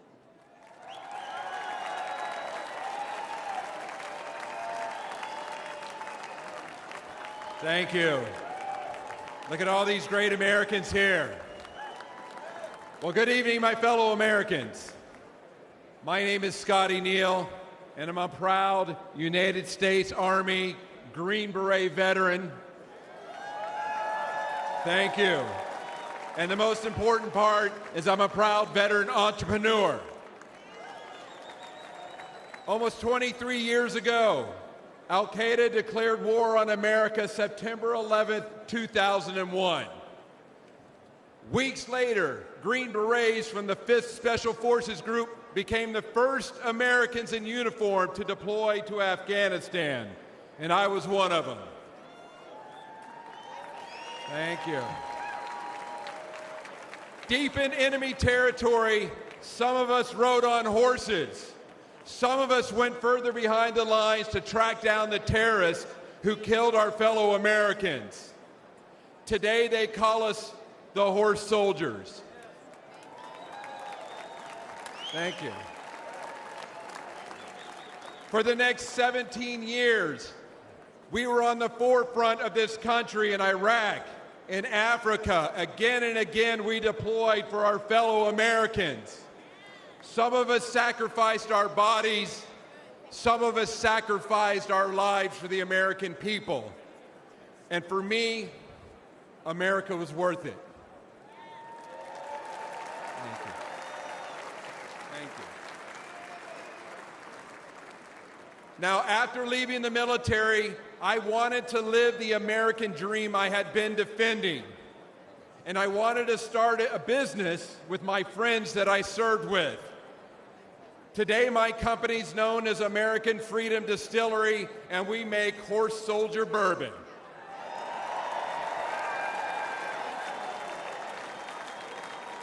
We are building our forever home in the great Commonwealth of Kentucky. That's right, where true bourbon comes from, in a little small town called Somerset. Please come visit us. All of our ingredients are made here in the United States of America. We ensure we hire veterans. We want to prove that America remains the land of opportunity for those brave enough to reach out and grab it. But tragically, almost 3 years ago, my fellow veterans and I recoiled at the bloody anarchy of President Biden's withdrawal from Afghanistan. We saw weakness and chaos. We saw 13 of our brothers and sisters lose their lives. Most of us veterans who served got phone calls for those courageous Afghanistans that we fought with in the mountains as they were pleading with us not to leave them behind. Throughout our careers, we never had regrets about our service. But this moral injury caused many of us to ask, why did we serve if this was the outcome? But despite this dark chapter, I know America is good. We're still the shiny city on the hill that everybody wants to come to. But we need a president with a record of making our country better and not worse. And that's why I'm voting for Donald Trump. Exactly. He encourages patriotic Americans to celebrate the country they love. He supports anyone brave enough to reach out for the American dream and to fight for it. And he's the only candidate in this race who embodies the American determination and decisiveness. Let's make America strong again.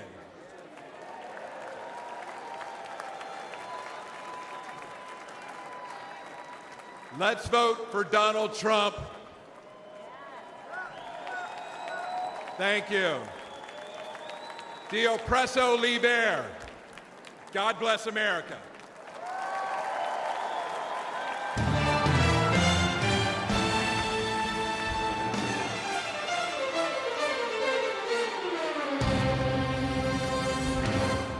This is a man's world.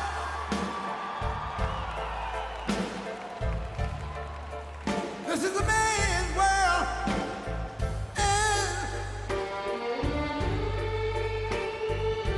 But it would be nothing.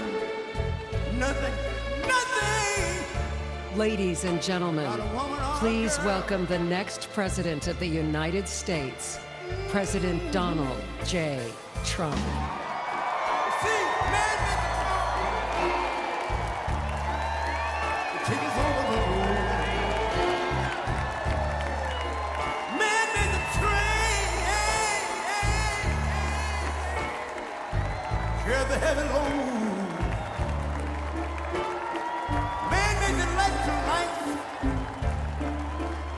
take us out of the dark. And man made the boat for the water. Like my Bible said, Noah made the ark. This is a man's world. But it wouldn't be nothing. Like a woman or a girl.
A baby boy.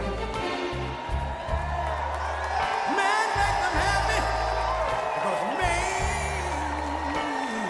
make them toys. Man, make everything you can. Man, make lira, pesos, dollars, rubles. Ladies and gentlemen, please welcome Kimberly Guilfoyle.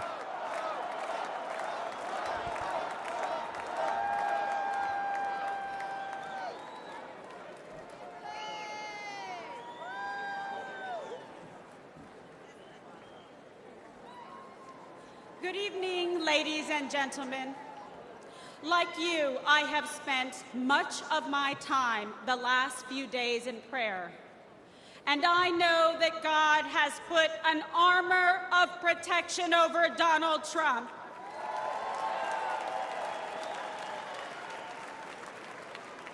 We are all reminded that love for our nation and the beauty of life itself transcends all hatred and political divisions. I stand before you tonight, more convinced than ever. This is the most important election in our lifetime.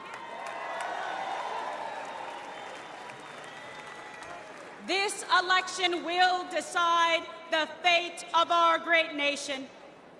And that is why we must elect President Donald John Trump.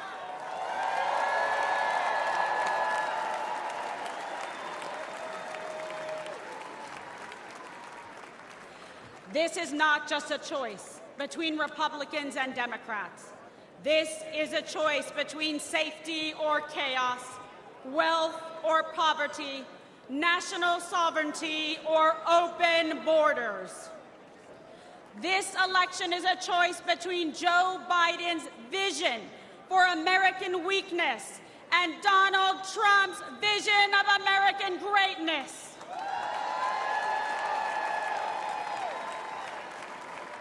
Donald Trump will once again make our country strong, safe, and prosperous. He will make America feared by our adversaries and respected by our friends. And most importantly, he will always put America first.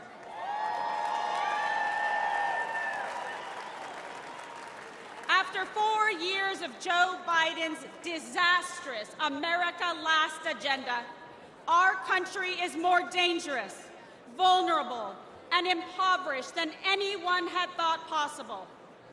President Trump handed Biden a booming economy and a strong nation. All Joe had to do was leave it alone and take a nap.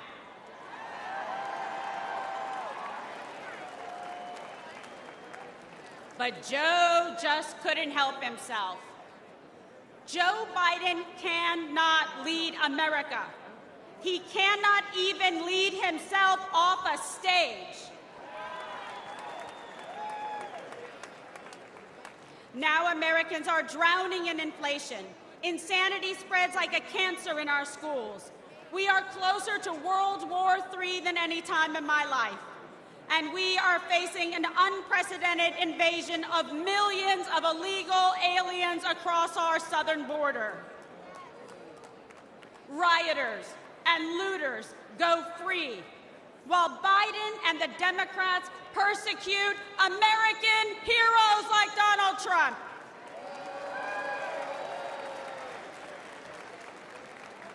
Tens of millions of Americans are made to feel like enemies in our own country.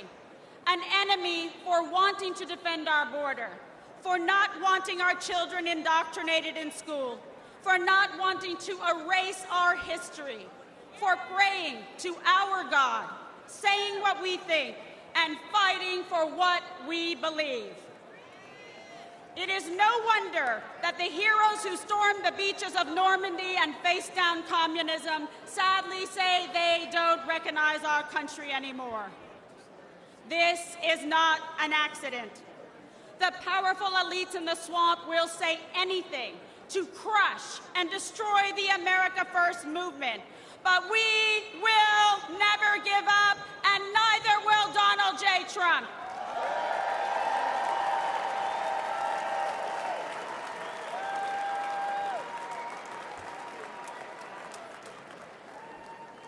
I know I speak for patriots everywhere when I say we are fed up. We are outraged about sex trafficking and drug trafficking across our southern border. We are fed up with the forever wars. We are done being told by the radical left to sit down, shut up, and obey. The Democrat vision for America is governed by fear, hatred, and political oppression. Our vision is defined by a love of our country, love for our fellow citizens, and our love of freedom.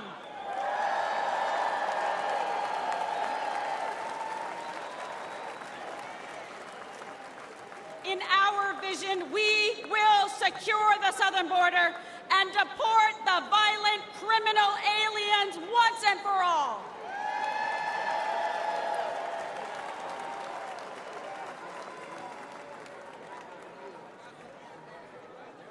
In our vision, America will combat foreign aggressors and ensure our service members are protected, not abandoned, as they carry out their dangerous missions abroad. Because we know we can only have peace through strength.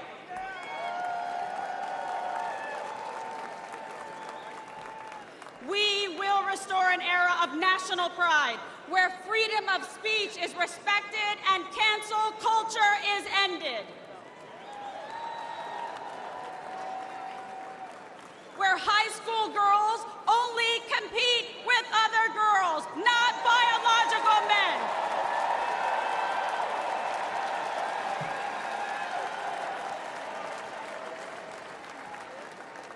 Where struggling cities never put criminal illegal aliens above our heroic veterans and brave law enforcement.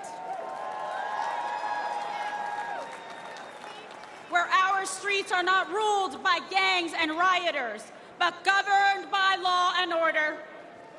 Where students are freed from failing schools and corrupt teachers' unions through universal school choice.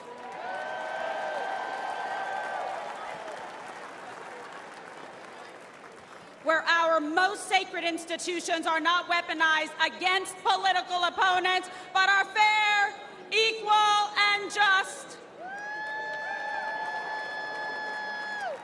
And where we teach our children to love our country, learn our history, and respect our American flag.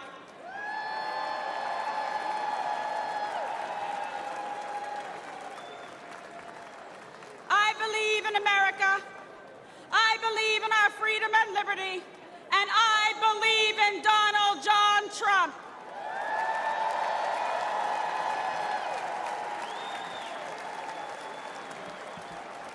And I want Joe Biden, Kamala Harris, and all of the radical Democrats to know this.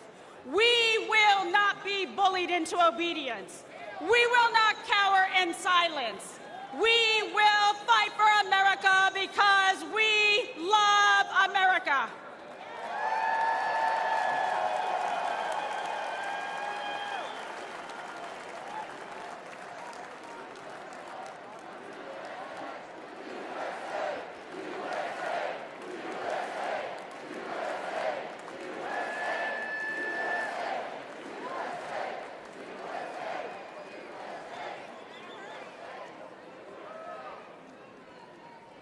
I stand before you as a working mother, a former prosecutor, a Catholic, and a proud Latina.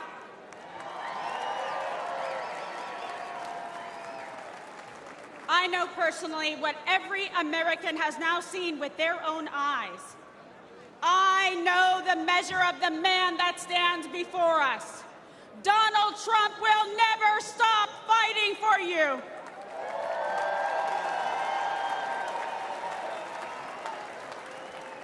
So join me in voting for Donald J. Trump for president again.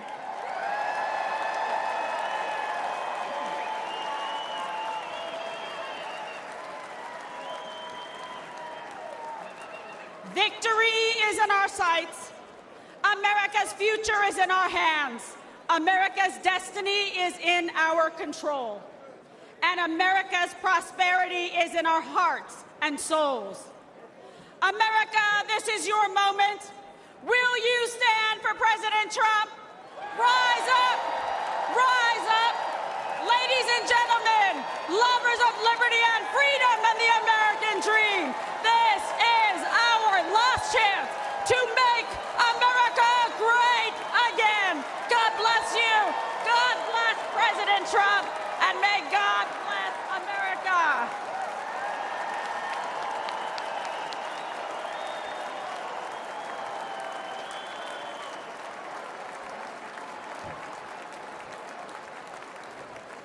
Ladies and gentlemen, please welcome Congressman Michael Waltz of Florida.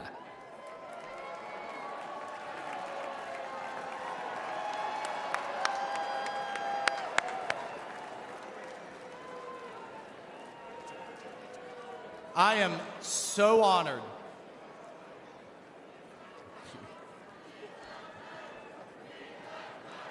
Thank you. Thank you. Thank you. Hello, Patriots. I am so honored to stand before you as a 27-year Army veteran and the first Green Beret ever elected to Congress. And I'm joined tonight by my beautiful wife, Julia, who, oh, by the way, has more combat tours than I do. Look, folks, we have deployed all over the Middle East, all over Africa, all over Afghanistan, and I have never in my lifetime seen the world falling apart like it is under Joe Biden. And that's because under President Trump, we had a president who defeated ISIS, broke Iran, stood with Israel, always stood with our allies, made China pay. You didn't see any spy balloons under President Trump, did you? He deterred Russia. You know what he told Putin? You try anything, and I'll take the tops off the Kremlin. And he didn't dare, did he? He did under Obama, he did under Biden, but not under Donald J. Trump. He defused North Korea. And importantly, he got our hostages home and didn't pay billions of dollars to get our Americans back. And here's my favorite part about Donald Trump, the commander-in-chief. He sat across the table from the bureaucrats and the generals and said, if you don't give our troops what they need, you know what he told the generals? You're fired. You're out of here. We're cleaning house. Everything takes too long, costs twice as much, and delivers half of what our troops need. And what do we have today? What do we have today with President Biden? What's he focused on?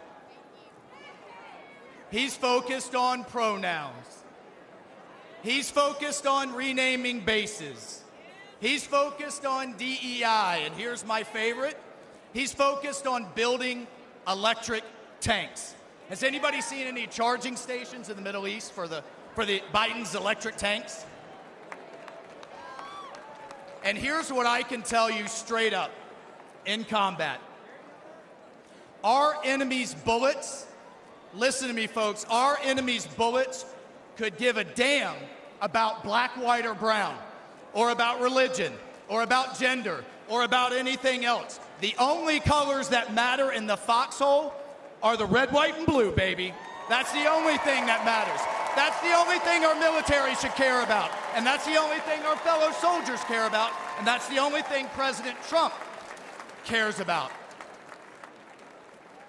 Now, I want to tell you a story about the man, the leader, the commander-in-chief, that is Donald J. Trump. We all remember Biden's disgraceful withdrawal from Afghanistan, the debacle and the stain on our national conscience that was. The 13 Gold Star families have to relive it every day, the ones that lost their sons and daughters that disgraceful day.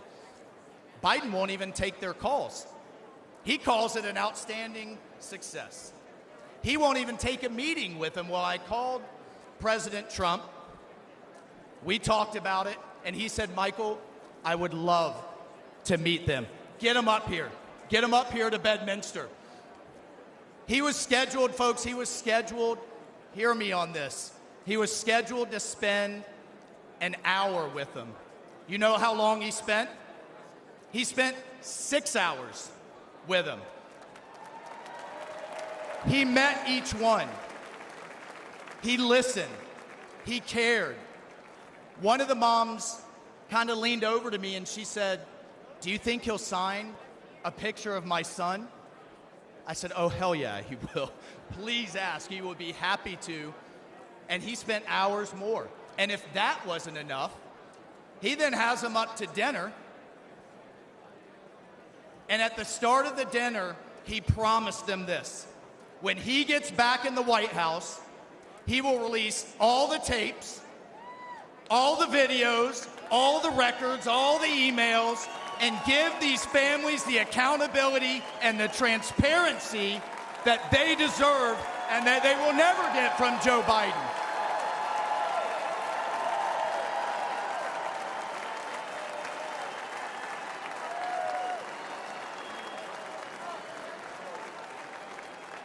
And then God bless this man. This is why I love this man so much. He had them laughing. He had these moms that have been through so much crying. He had them, I love this, we saw DJ Trump in action playing Sinatra, playing Phantom of the Opera. He had these moms dancing with their husbands. 2 of them came up to me afterwards and said, this was the best thing that had happened to them since they had lost their sons. That night with President Trump. Mr. President,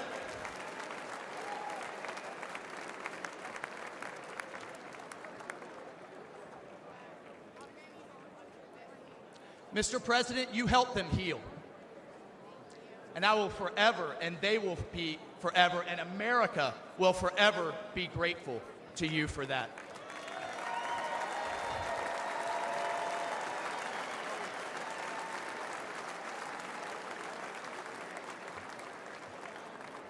Patriots, that's the Donald Trump that I've come to know. That's the Donald Trump and the commander-in-chief we all know. That's the Donald Trump the media never wants you to see. That is the Donald Trump we must have as commander-in-chief back in the White House this November. We need it, the country needs it, the world needs it, because we will once again have peace through America's strength. God bless you. I salute you. Let's go fight, fight, fight, and let's win.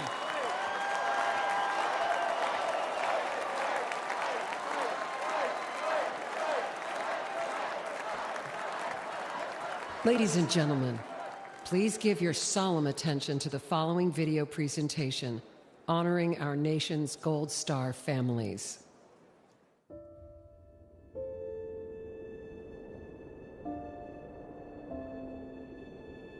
I'm Jim McCollum. I'm the father of Marine Lance Corporal Riley James McCollum, and I'm here to speak for him. My name's Alicia Lopez. I'm Herman Lopez, and we're the parents of our son, Hunter Lopez, a U.S. Marine stationed in Camp Pendleton, San Diego, California, who passed away on August 26, 2021 in Kabul, Afghanistan. My name is Abby Sanchez, and I am the voice for my brother, Corporal Humberto Sanchez. My name is Coro Braceno, and I am Corporal Humberto Sanchez's mother. My name is Stephen Nakui. I'm here for my son, Kareem Nakui. I'm here today to give my son a voice. My name is Cheryl Jules. I am Sergeant Nicole G's aunt. She was a U.S. Marine that was killed in the Kabul, Afghanistan withdrawal. My name is Christy Shamblin, and I'm here for Sergeant Nicole G., United States Marine, who was killed in the Afghanistan exit. My name is Kelly Barnett. I'm here to give a voice to my son, my best friend, Staff Sergeant Taylor Hoover. And my name's Darren Hoover, and I'm here to give voice as well for our son, Staff Sergeant Taylor Hoover. When we started hearing that the Taliban was moving in, that there wasn't more military being deployed, and that they had decided that the Taliban was our security, that was when I became terrified. They were just kind of left there, hung out to dry. From Afghanistan, where there are significant casualties, including some Americans from a I was at suicide work attack outside the country. and heard about it. Instantly had that just chill go through me, and I started sending messages. I'm talking to people. I'm calling his girlfriend. I'm saying, well, have you heard from him? I'm calling his sisters. Have you heard from him? You know, we're texting. We're saying, please, just send us a text. Just whatever. Just let us know that you're okay. When all the explosions went off, I had messaged her and I said, hey, you know, I know you can't say anything, but, you know, just an emoji. Just a bubble.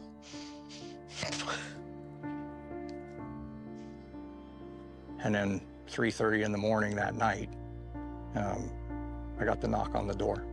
You know, there's no other reason 2 Marines are standing on your door. Right away, they told you, we have news about your son, and he just passed away. I just start screaming. I throw myself on the floor. I pull up the street and I see a white van. And once I saw them, I knew.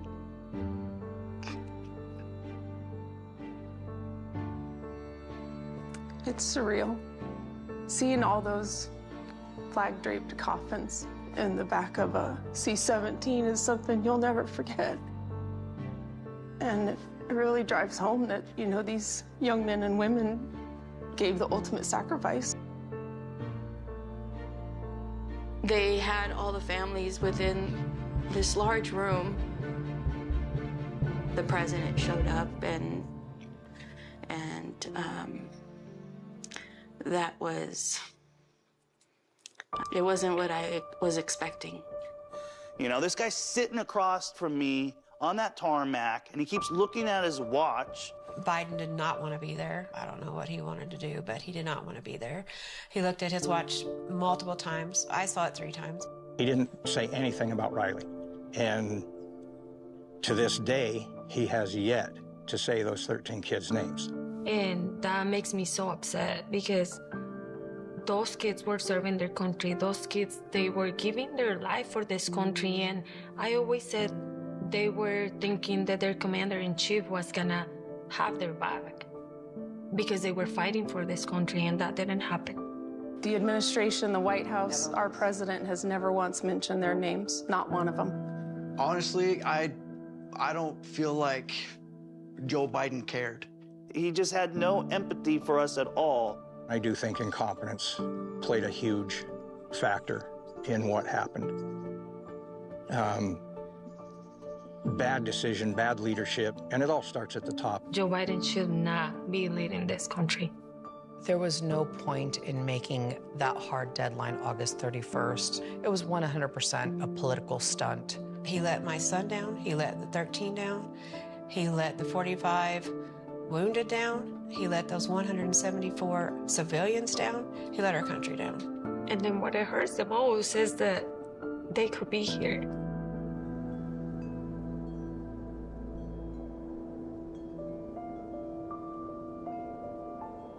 We fully understand we can't bring back our kids, but there are thousands and thousands more out there that are going to come home the same way if something doesn't change. We're the United States of America. We can do better by our men and women that are risking their lives for this country. We can do better for them than that.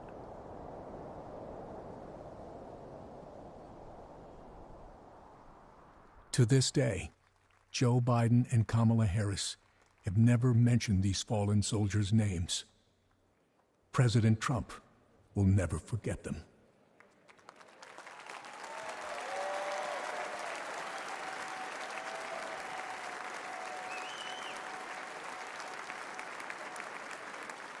Ladies and gentlemen, please welcome to the stage the Gold Star families of our fallen heroes.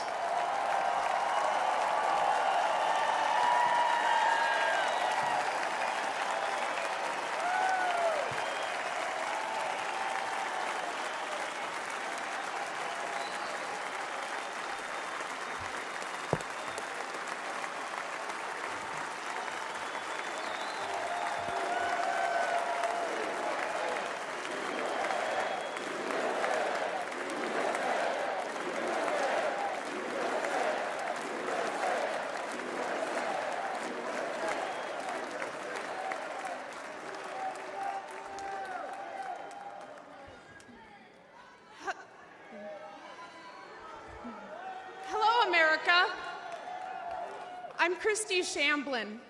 My daughter-in-law, Sergeant Nicole Leanne G.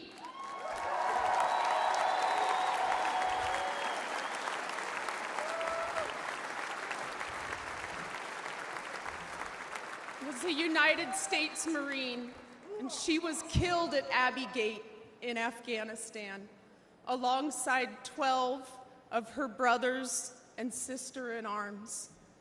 While Joe Biden has refused to recognize their sacrifice, Donald Trump spent 6 hours in Bedminster with us.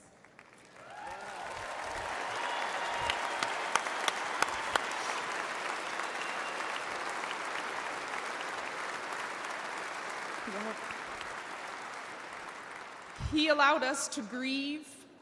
He allowed us to remember our heroes. Donald Trump knew all of our children's names. He knew their stories, and he spoke to us in a way that made us feel understood, like he knew our kids. Donald Trump carried the weight for a few hours with me.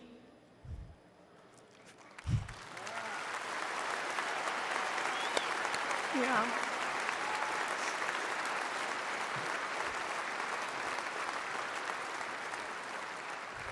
And for the first time since Nicole's death, I felt I wasn't alone in my grief. Thank you.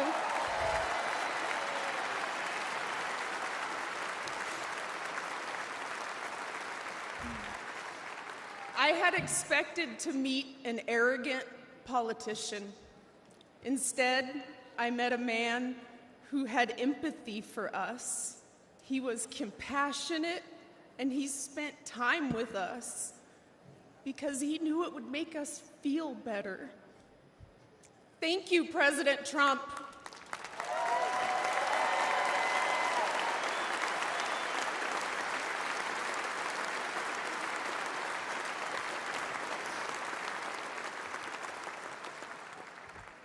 I'm Cheryl Jules, Nicole's aunt. Joe Biden said the withdrawal from Afghanistan was an extraordinary success. An extraordinary success. Look at our faces. Look at our pain and our heartbreak. And look at our rage. That was not an extraordinary success. The humiliation of our nation was not an extraordinary success.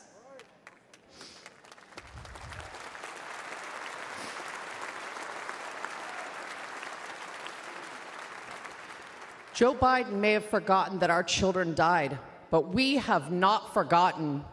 Donald Trump has not forgotten.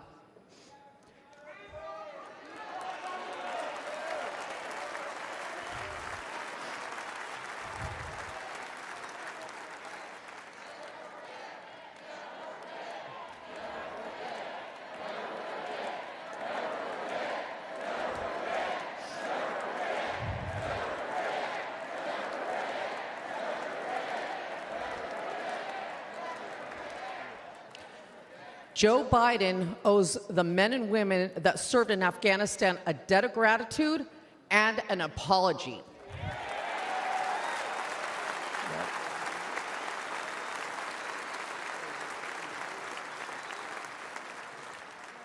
Donald Trump loves this country and will never forget the sacrifice and bravery of our service members. Join us in putting him back in the White House.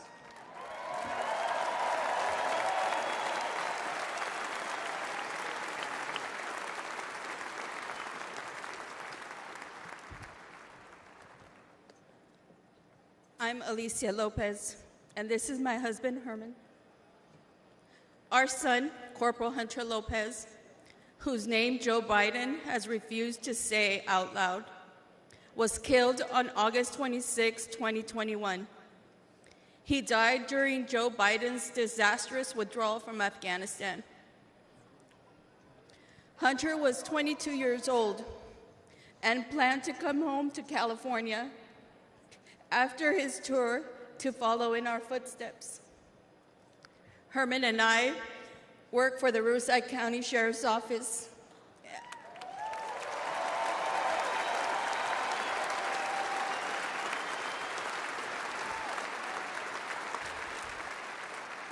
And our family has a tradition of service in law enforcement.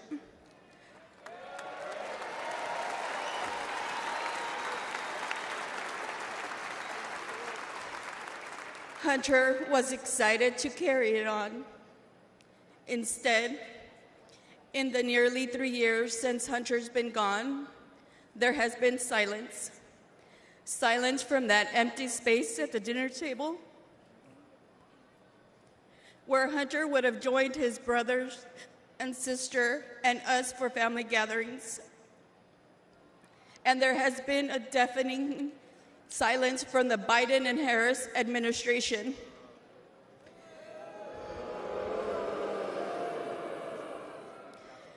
Despite our pleas for answers and accountability, they have pushed us away and tried to silence us. The Biden administration has not owned up to the bad decisions. They have not been transparent about their failures. And their so-called leaders work to protect themselves rather than our sons and daughters who took the oath to defend our country.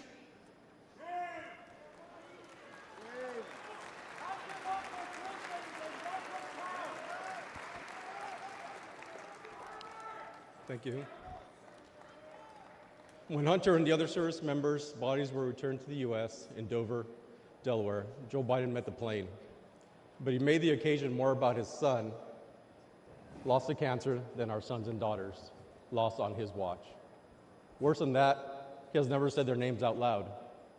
And during last month's debate, he claimed no service members have died during his administration.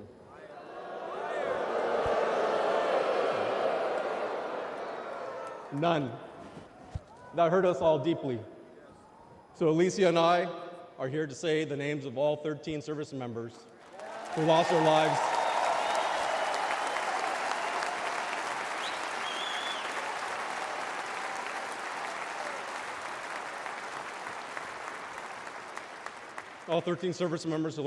at Abbott Gate. David Espinoza.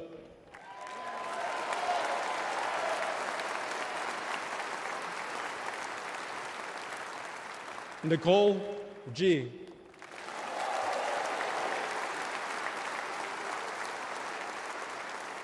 Taylor Hoover.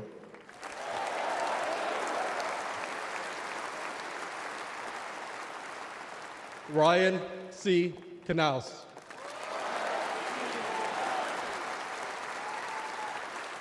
Riley McCollum.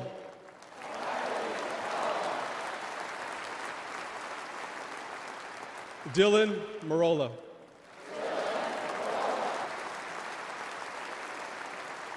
Kareem Nakui. Dagan Page.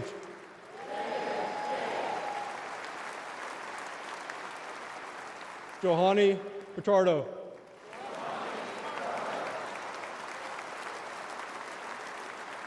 Humberto Sanchez.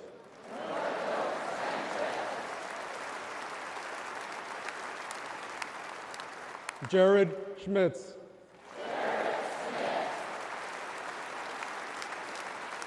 Maxton Sobiak. And my son, Hunter Lopez.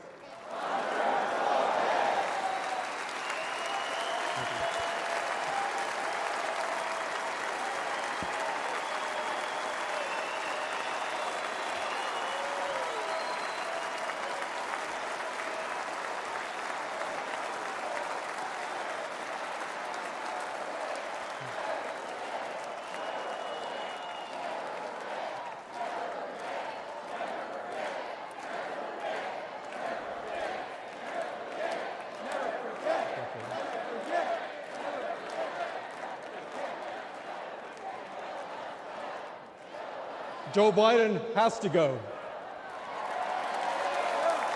He failed the American people. He failed the Afghan people and our military service members. He failed our family, and he failed Hunter. Donald Trump has a proven record of keeping the peace and honoring those in uniform.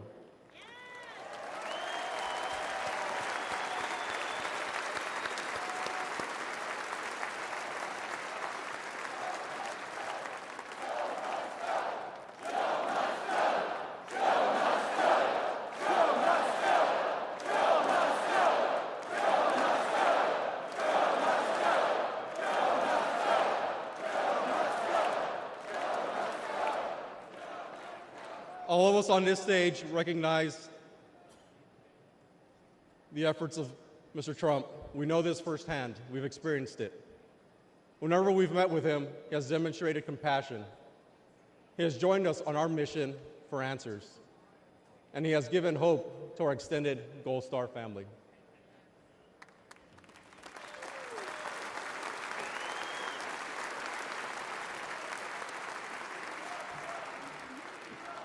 Now, we have another son serving in the Army.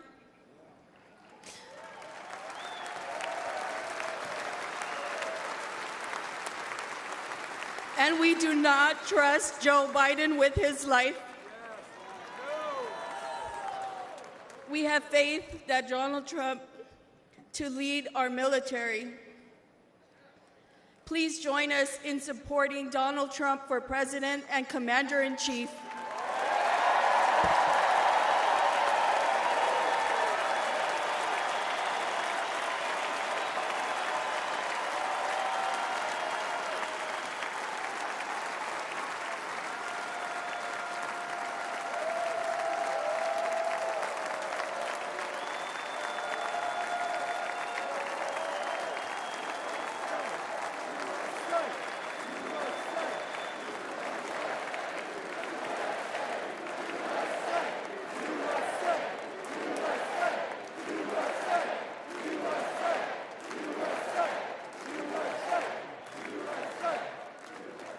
While campuses struggle to get control of their students, at UNC Chapel Hill, they are bringing order back. Students restoring the American flag and singing the national anthem. Protesters began to take down the American flag, and that's when the guys stepped in. Patriotic fraternity brothers stepped in and said, "Not today, Hamas." The group of frat brothers defended the American flag from anti-Israel protesters. I held the Israeli flag, and they held up the American flag while protesters chanted at us, screamed at us. I was told to kill myself about 50 times, called a white supremacist, a fascist. They protected the flag for an hour. They were pelted with bottles and rocks. But they stood strong. I think the most popular college students right now are the ones at UNC. God bless those UNC frat guys for taking down the Palestinian flag and putting up Old Glory. Giving us some hope there that not all college students have gone woke. They should be celebrated for, and what be more rare is their bravery, their willingness to stand up and exhibit that patriotism and protect America. All is not lost. In every corner of America, there are many people that love this country. I'm very proud of these boys and very, very proud that we have parents that are raising good kids like this in our country. I love America. There are still patriots in this country that actually want to fight and would, sacrifice themselves for this flag, this country. It's good to know that there's some patriotic young men out there supporting the flag still out there. Don't bend the knee to these people.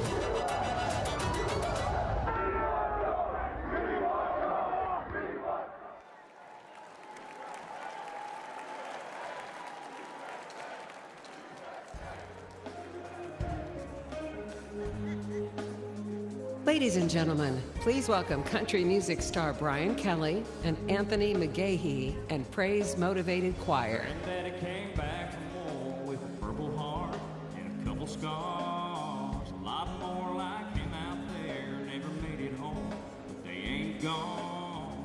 And Old Glory don't ever get old. She's the greatest story's ever been told. You can try, but you can't take it, can't break this American spirit, that red, white, and blue. It's flying for freedom, for me and for you. It's what I believe in, this country I love. That American spirit runs in our blood. That American spirit. Ladies and gentlemen, please welcome the fraternity brothers from the University of North Carolina, Chapel Hill, who protected our American flag. Service members and the brave defenders, the up and downers and the first responders, the earnest stripers and the giddy lifers, all running on. American spirit, that red, white, and blue. It's flying for freedom, for me and for you. It's what I believe in, this country I love. The American spirit runs in our blood. The American spirit.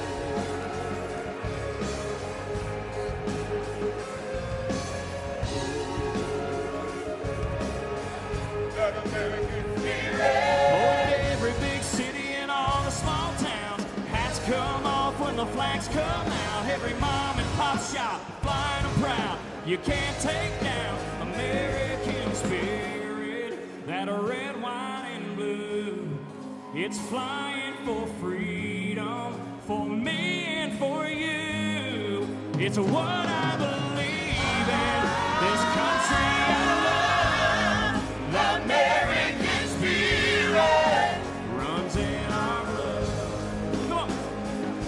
Oh, in every big city and all the small towns, hats come off when the flags come out. Every mom and pop shop flying them proud. You can't take down American spirit. Oh, American spirit.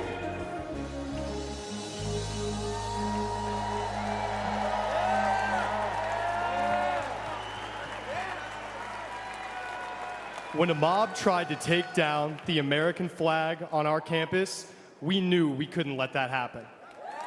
We stood guard, we held it up, and we did not let it fall. It was all about respect. not just for the cloth, but for everything that the flag stands for. Too many people have sacrificed everything for it. The least we can do was keep it flying. And tonight, we are proud to honor our flag again.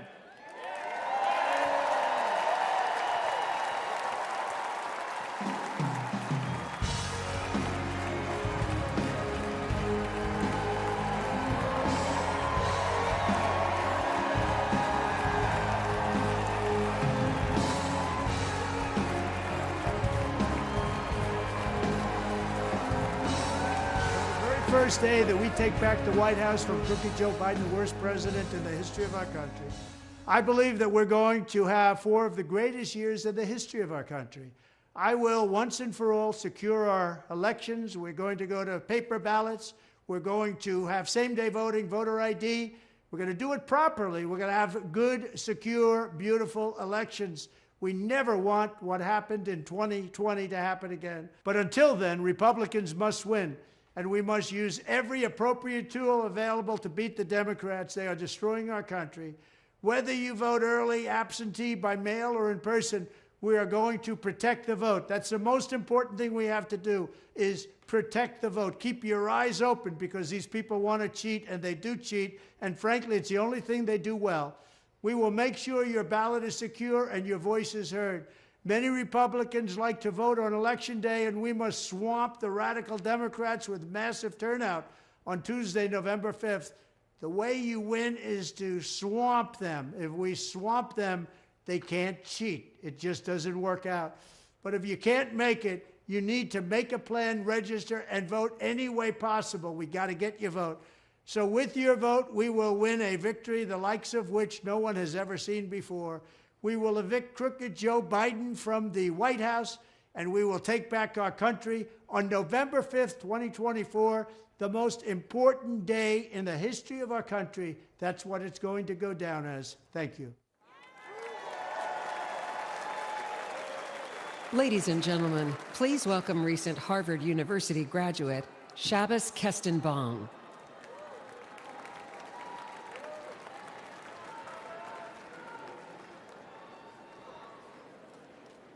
My name is Shabbos Kestenbaum. I am a proud first-generation American. I am a proud Orthodox Jew. And as of 5 months ago, I am the proud plaintiff suing Harvard University for its failure to combat anti-Semitism.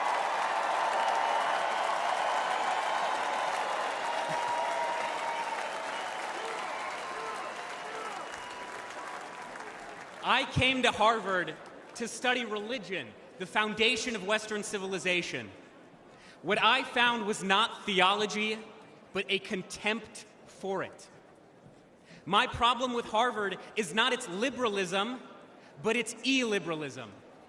Too often, students at Harvard are taught not how to think, but what to think. I found myself immersed in a culture that is anti-Western, that is anti-American, and that is anti-Semitic.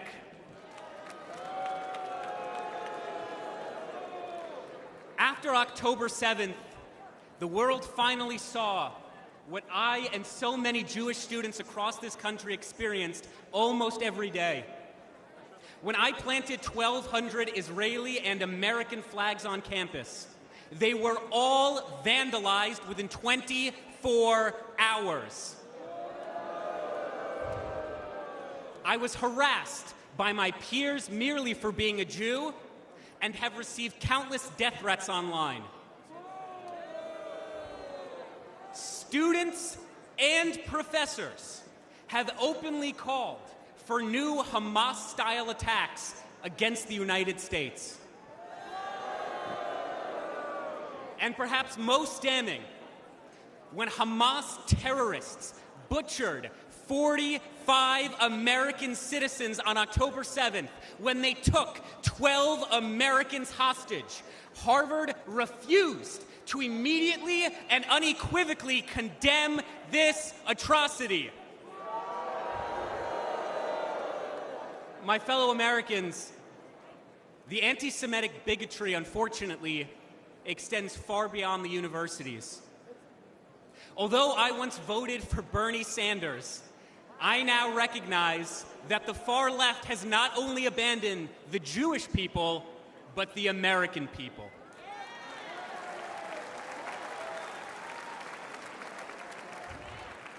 The Democratic Party, the party I registered to vote for the day I turned 18, has become ideologically poisoned. And it is this poison, it is this corruption that is infecting far too many young American students. Let's be clear. The far left's anti-Semitic extremism has no virtue, and the radicalism on our campuses and on our streets has no moral legitimacy.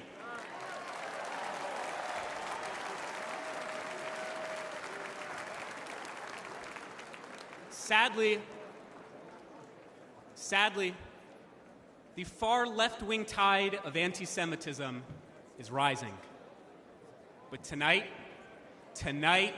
we fight back. I am proud to support President Trump's policies to expel foreign students who violate our laws, harass our Jewish classmates, and desecrate our freedoms.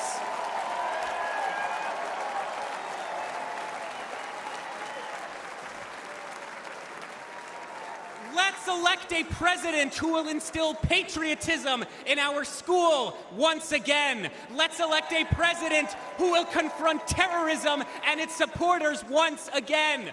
Let's elect a president who recognizes that although Harvard and the Ivy Leagues have long abandoned the United States of America, the Jewish people never will, because Jewish values are American values, and American values are Jewish values. God bless the United States. God bless the land of Israel.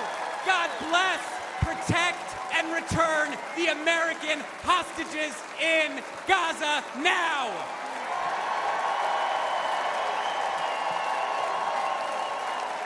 Ladies and gentlemen, please welcome the parents of an American hostage held in Gaza, Orna and Ronan Nutra.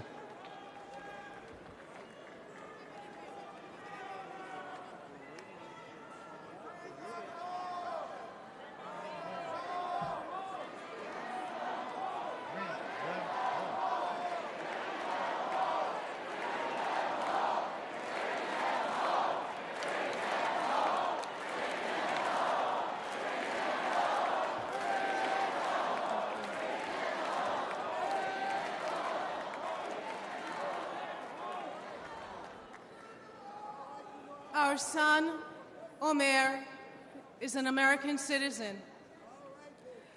For 285 long days and nights, Hamas terrorists have been holding Omer imprisoned in tunnels underneath Gaza. Omer, which is a biblical name and means in Hebrew the first crop, is our firstborn. He was born in New York City 1 month after 9/11. 8 months pregnant, I walked across the Queensboro Bridge towards home that day. And here we are, 23 years later, and he's the victim of another vile terrorist attack. Let me tell you a little bit about my son. He's a connector. He's an extremely social person. He loves sports. In high school, he was captain of the soccer ball, volleyball, and basketball teams. He's a natural leader.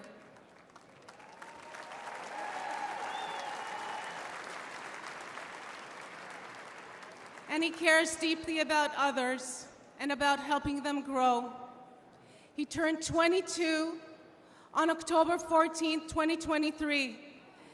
And instead of celebrating with us and with his friends, he spent his birthday as a hostage of Hamas terrorists. Imagine, over 9 months, not knowing whether your son is alive, waking up every morning, praying that he too is still waking up every morning, that he is strong and is surviving. I recite Psalm 23 in his merit every single day. Gam ki elech begaetz al mavet, lo erara ki ata imadi. I walk through the shadow of the valley of the shadow of the death. I will fear no evil, for thou art with me, thy rod and thy staff, they comfort me. Bring them home. Bring them home. Bring them home. Bring them home. Bring them home.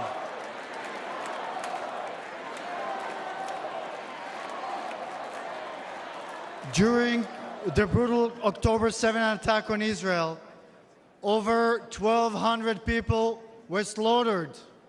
Of them, 45 were American citizens. Where is the outrage? Where is it? This was not merely an attack on Israel. This was and remains an attack on Americans. Omer is one of 8 American hostages and one of 120 hostages still left in Gaza. Citizens of 24 countries and 5 different religions, still held by Hamas, denied basic human needs, their lives threatened every day. President Trump called us personally right after the attack when Omer was taken captive. We know he stands with the American hostages. We need our beautiful son back. And we need your support.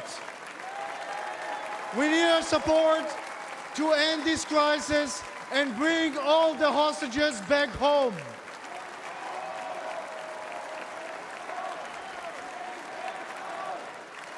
Them home. Bring them home. Bring them home. Bring them home. Bring them home. Omer, we love you. We won't stop fighting for you. Say it with us. Bring them home. Bring them home. Bring them home. Thank you, everybody. God bless Israel and God bless America.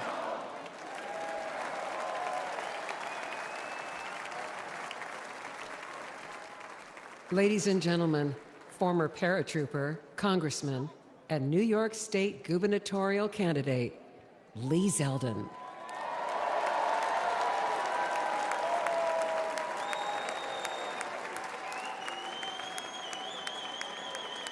Hello, Wisconsin. I'm Lee Zeldin from New York.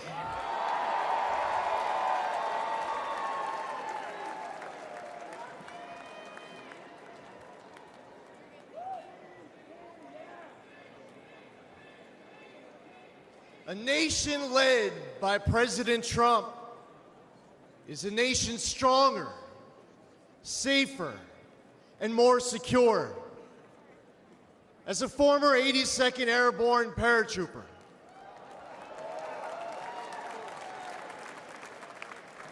I want a military focused on being the world's greatest fighting force, not its biggest social experiment.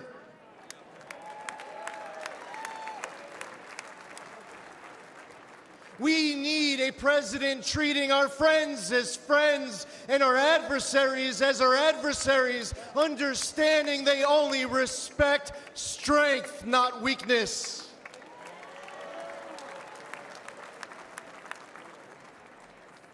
I was on the House Foreign Affairs Committee under 3 presidents, but only one ended wars without starting new ones. President Donald Trump.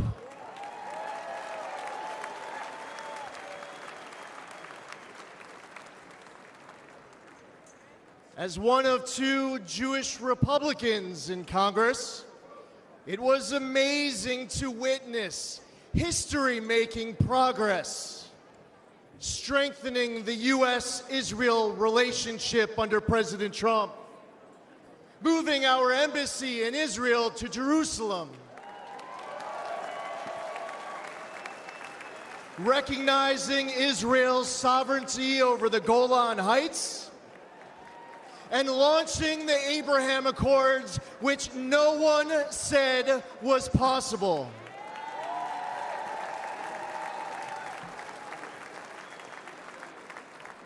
Soleimani and the ISIS caliphate were eliminated. President Trump withdrew from the Iran deal, stopped those insane ransom payments, and crippled Iran with maximum pressure.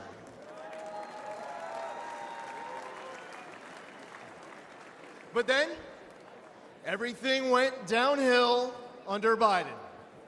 Yes, the guy who advised Obama not to take out Osama, Joe Biden advised against the mission that killed Osama bin Laden.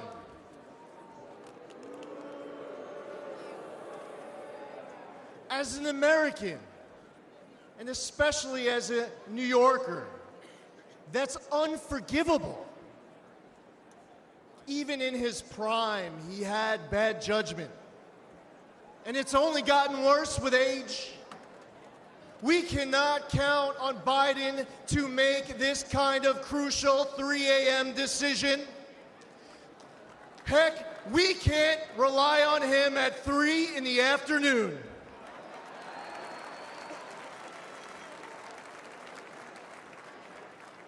He has refilled Iran's coffers. Since October 7th, Biden has pandered to anti-Semites who cheer Hamas's attack. All while Americans are still being held hostage in Gaza.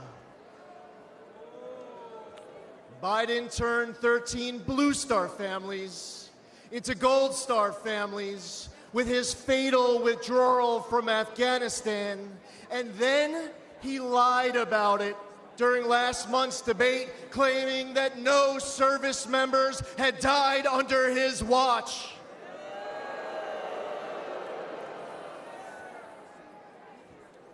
We must elect President Trump.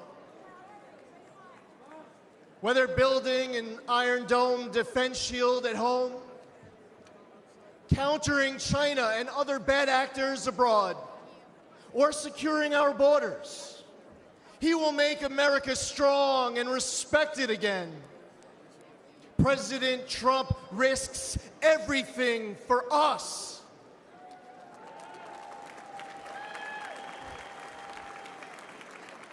We need him back in the White House now more than ever before.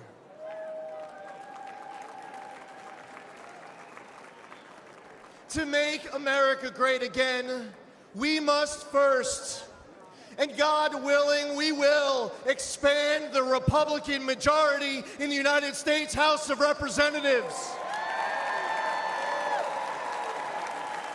We will flip the United States Senate. We are going to elect JD Vance, our next vice president. And we will make Donald J. Trump the 47th president of these United States. Thank you. God bless you. God bless President Trump and his family, and God bless America.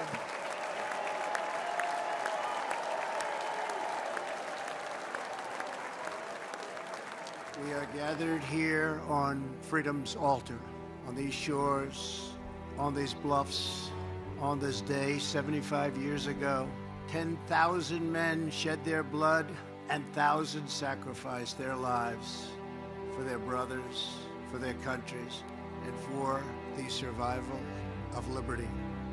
Those who fought here won a future for our nation. They won the survival of our civilization. These men ran through the fires of hell, moved by a force no weapon could destroy. The fierce patriotism of a free, proud, and sovereign people. And they showed us the way to love, cherish, and defend our way of life for many centuries to come. And our children and their children will forever and always be free.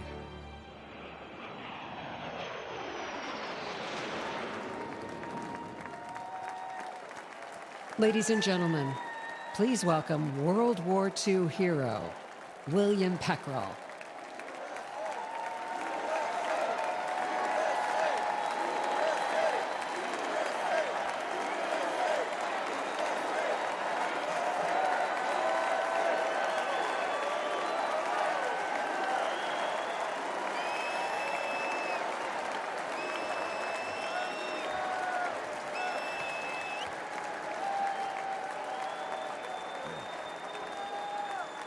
Thank you very much. My name is Bill Peckrell. I'm a proud Wisconsinite. I'm a proud husband of 76 years old to my wife, Rosemary. I'm a father of 11 children.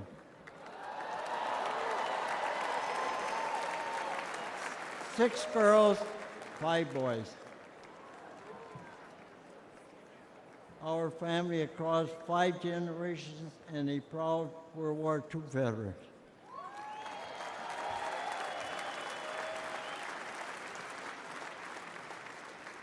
I'm 98 years old.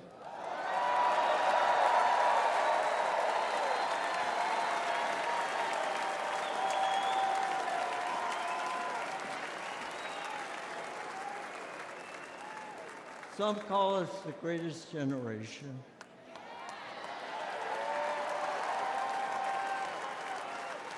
That's an honor, considering America is the greatest nation in the history of the world.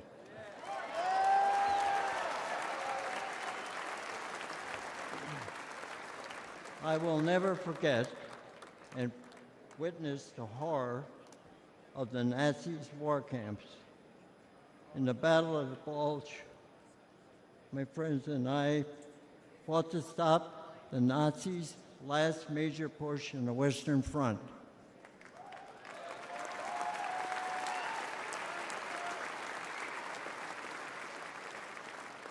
A few months later, Hitler was dead.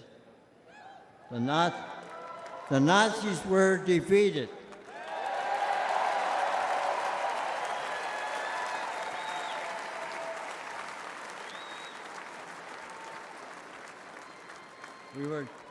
We gave thanks to Almighty God for delivering us from evil.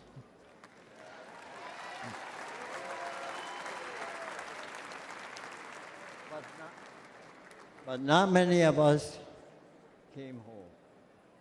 I still miss a lot of my friends on that beach. And there were many of us left. There aren't many of us left today. But for us, those of us who are here, that America is still worth fighting for.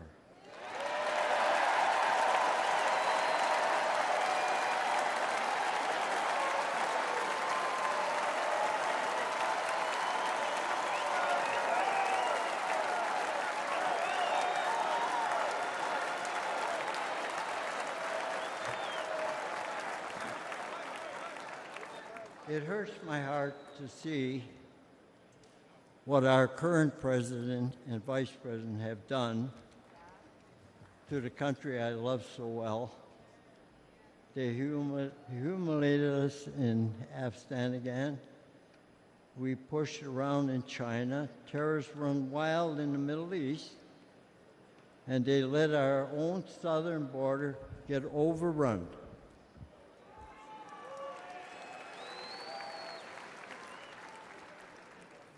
America, people say, America is an idea, but I believe America is much more than that.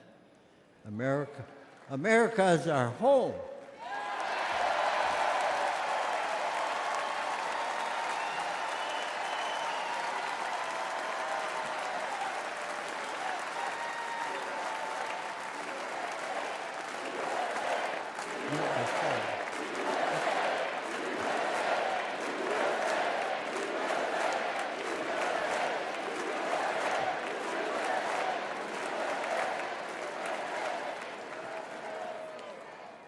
You know, when I was fighting in Europe, and I came back home, I kissed the ground, thanking God that I'm back home in my country.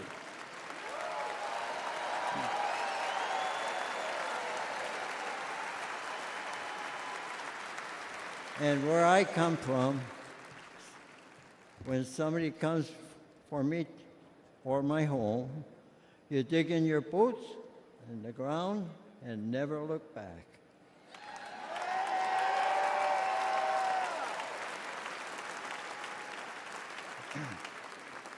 That's the attitude that saved the free world, and those years ago.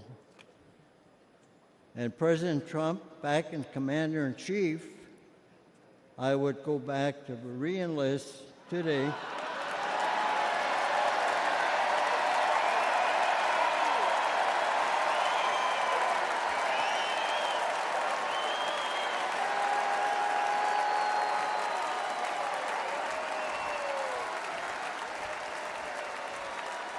And I would storm whatever beach my country needs me to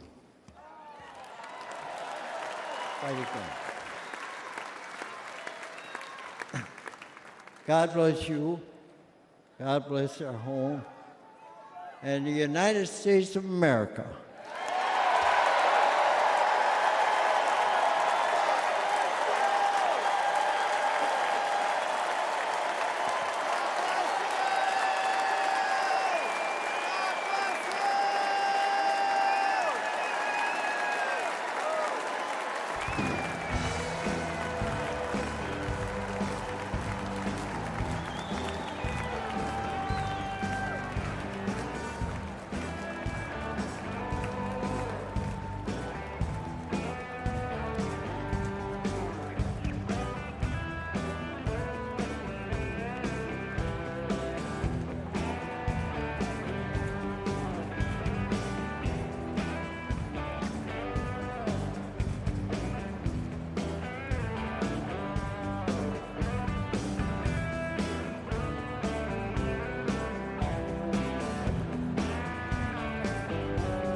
Ladies and gentlemen, please welcome businessman and Executive Vice President of the Trump Organization, Donald J. Trump, Jr.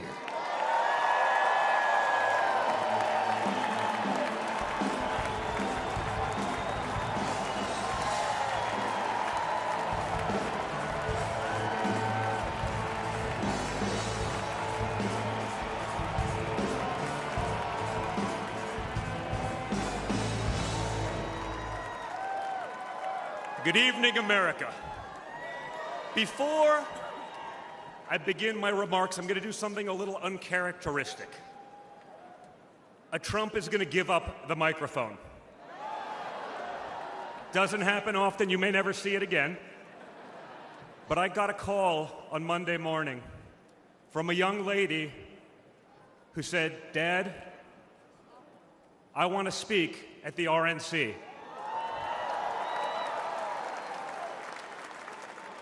I want to speak at the RNC because I want America to know what my grandpa is actually like.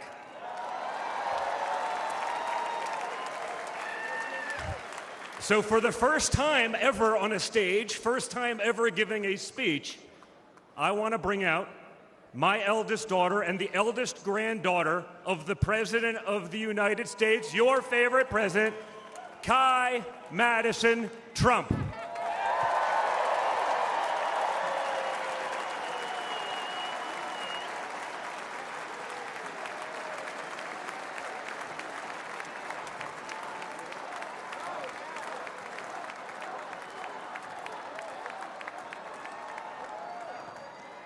Hi, everyone.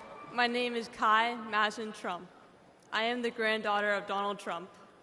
I'm speaking today to share the side of my grandpa that people don't often see. To me, he's just a normal grandpa. He gives us candy and soda when our parents aren't looking. He always wants to know how we're doing in school. When I made the high honor roll, he printed it out to show his friends how proud he was of me. I know. He calls me during the middle of the school day to ask how my golf game is going and tells me all about his. But then I have to remind him that I'm in school and I'll have to call him back later. When we play golf together, if I'm not on his team, he'll try to get inside of my head. I know.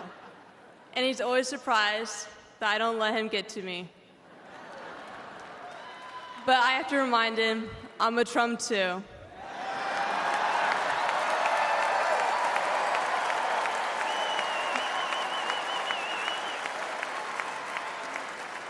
Even when he's going through all these court cases, he always asks me how I'm doing. He always encourages me to push myself to be the most successful person I can be. Obviously, he sets the bar pretty high, but who knows, maybe one day I'll catch him. On Saturday, I was shocked when I heard that he has been shot, and I just wanted to know if he was okay. It was heartbreaking that someone would do that to another person. A lot of people have put my grandpa through hell, and he's still standing.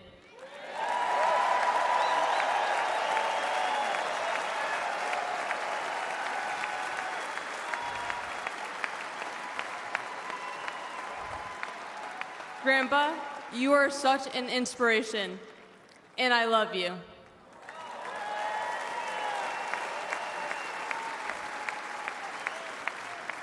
The media makes my grandpa seem like a different person, but I know him for who he is.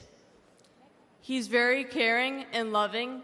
He truly wants the best for this country, and he will fight every single day to make America great again. Thank you very much.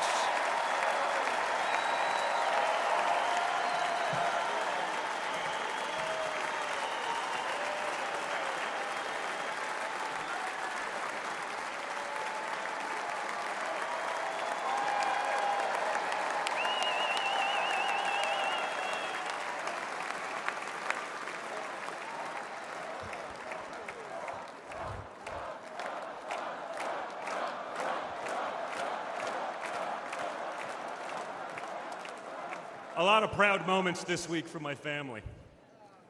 Thank you again, guys. Really appreciate that. That's not easy. That's the first time. I mean, this is what we call a large crowd for a speech, so incredible work, Kai. Now, back to business. Guys. Thank you, sir.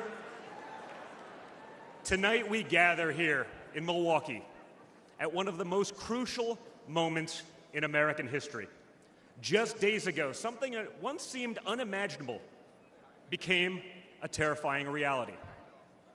My father came under literal fire as an incredible, patriotic rally turned into a tragedy. On a field in Butler, Pennsylvania, a brave firefighter died. Others were injured, and as those bullets rained down, we came millimeters away from one of the darkest moments in our nation's history. But we did lose an American hero that day. We wish that he were with us tonight. But his memory will live on forever in the hearts of his family, his community, and the nation that he loved.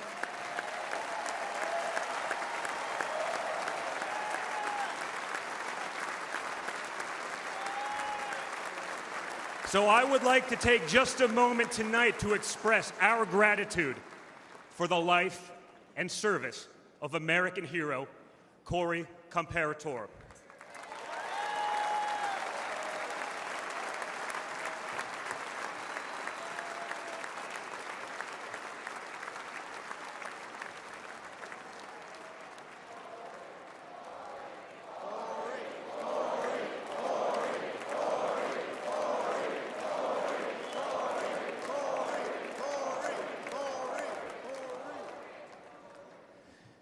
They say you can't truly know how you'll respond in a moment of danger until you're actually confronted with it. So what was my father's instinct as his life was on the line? Not to cower, not to surrender, but to show for all the world to see that the next American president has the heart of a lion.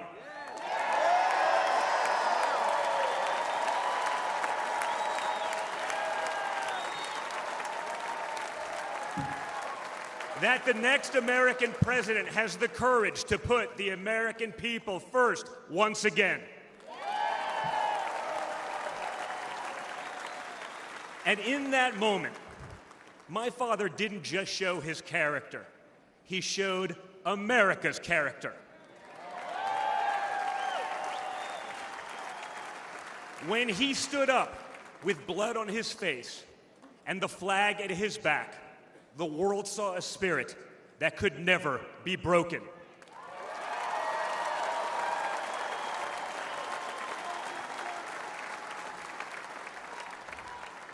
And that is the true spirit of America.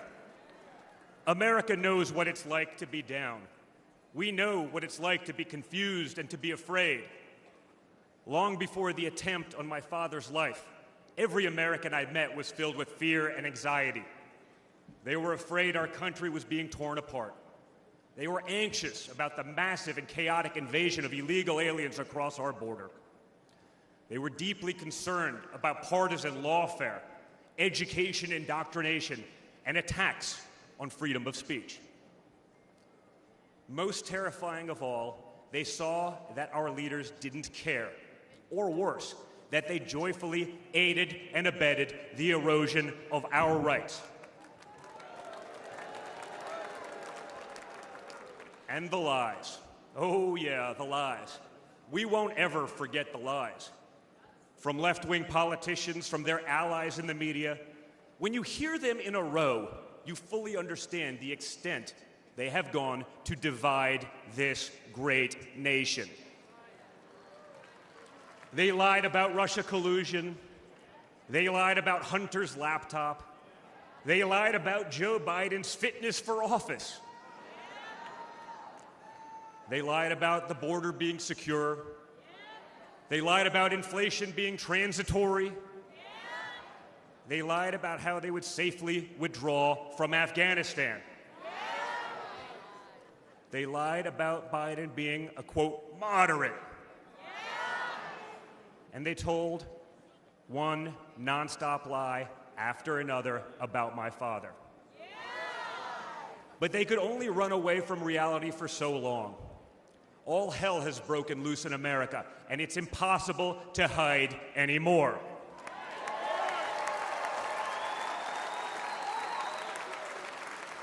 Remember Build Back Better?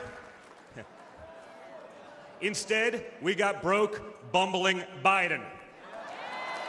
Nothing is built, nothing is back, and nothing is better. Bridges are collapsing, our credibility is crumbling, and our money is worth less and less every single day. It was just one giant bait and switch, and normal Americans are the ones left holding the bag.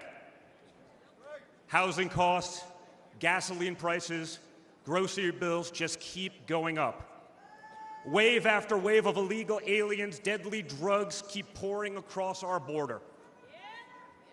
Meanwhile, pro-crime district attorneys have turned our cities into giant crime zones.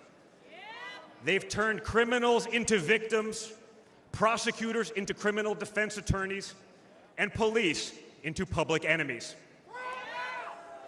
Left-wing activists are pretending to be educators, teaching our kids that there are 57 genders, but they can't even define what a woman is.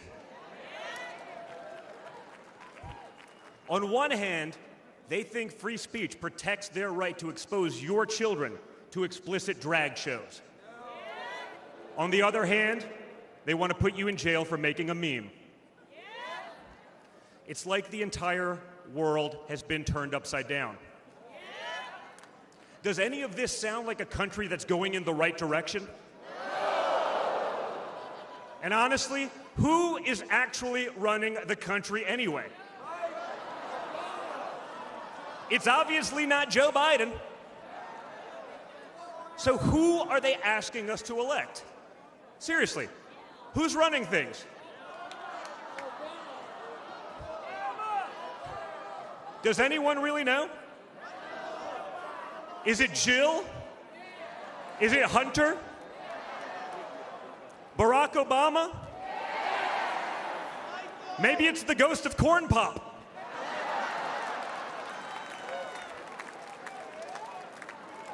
Whoever is running the show, the only thing they are effective at is persecuting my father. They twisted, contorted, and corrupted the criminal code to turn bookkeeping errors into felonies. They concocted new legal theories out of thin air. They imposed gag orders on my father because the last thing a defendant should be able to do is defend himself, right? They punished him for merely speaking the truth. They say they hate Vladimir Putin, but it sure seems like they've spent a lot of time copying his playbook.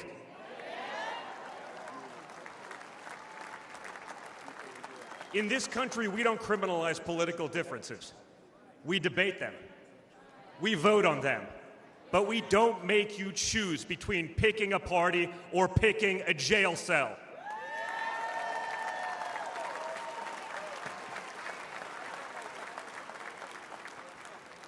There was a time when the Democrats really wanted what was best for America, even if they had a different way of getting there.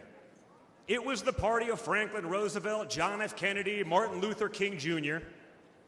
You may have disagreed with that party, but at least you could respect it. But this new extreme Democrat Party, they want us to somehow believe that the only way forward is going backwards, where hiring decisions are based solely on race, where justice is only for those with the right opinions, where streets are a luxury only for the elite, where economic opportunity exists only when you know the right people. Right now, the America we all grew up with, the America that we love, feels like an old photograph where you sit down with your children and tell them what life used to be like. You look back at that America and remember a country that was confident and proud, an America that knew who it was and what it stood for. And it could all feel like a distant memory. Somewhere along the way we stumbled. somewhere along the way, we lost ourselves. But we can't live on nostalgia. Yes, America was great, but our greatest days are yet to come.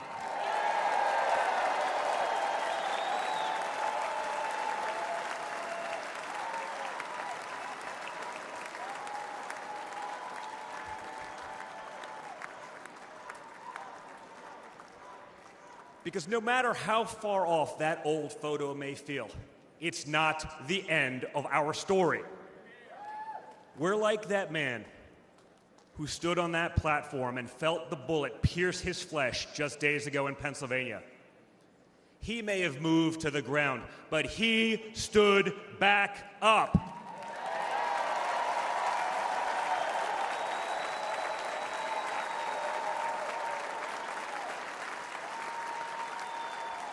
And when he did, my father raised his fist into the air. He looked out at the crowd, and what did he say?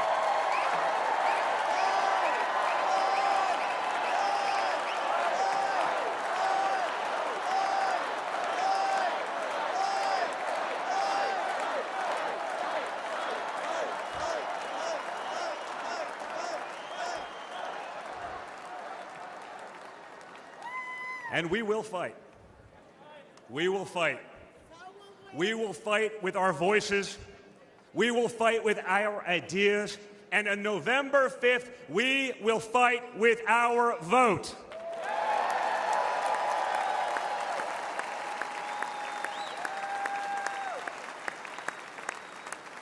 I've always been proud of him, but I've never been prouder of my father than I was in that moment. That's when the world found out that there is tough, and then there's Trump tough.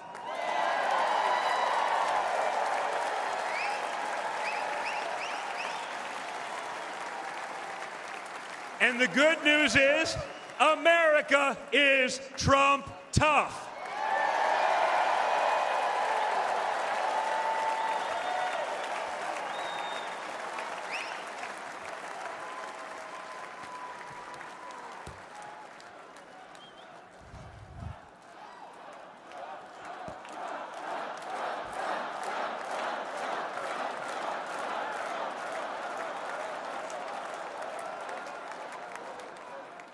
In 1912, more than a century ago, another legendary Republican president came right here to Milwaukee.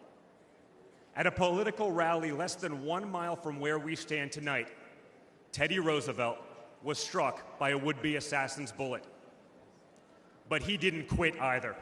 He finished his speech and he kept fighting.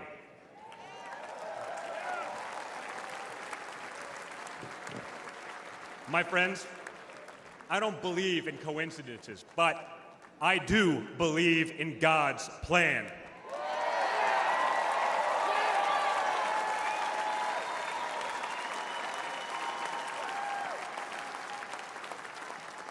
Today, Teddy Roosevelt's man in the arena has a name, and it's Donald J. Trump.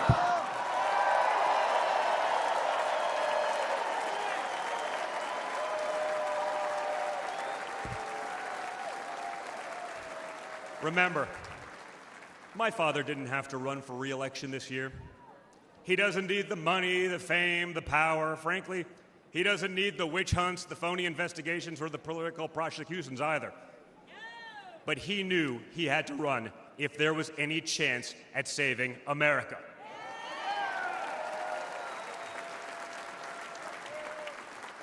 He's not doing it for himself. He's doing it for everyone here tonight, for everyone watching at home.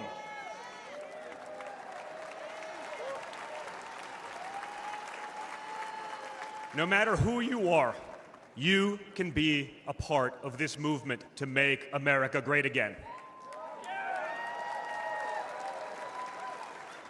Look at me and my friend JD Vance, a kid from Appalachia and a kid from Trump Tower in Manhattan. We grew up worlds apart, yet now we're both fighting side by side to save the country we love. And by the way, JD Vance is going to make one hell of a vice president.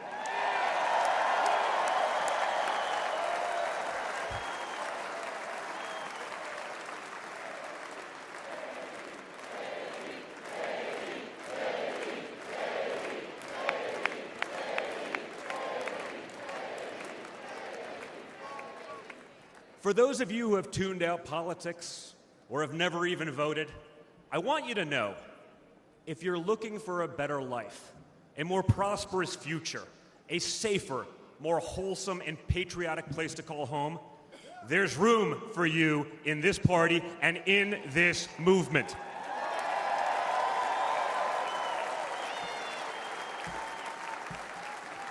In fact, you're the ones who matter most of all. My father has always said that the people he gets along with best are the people who really work for a living.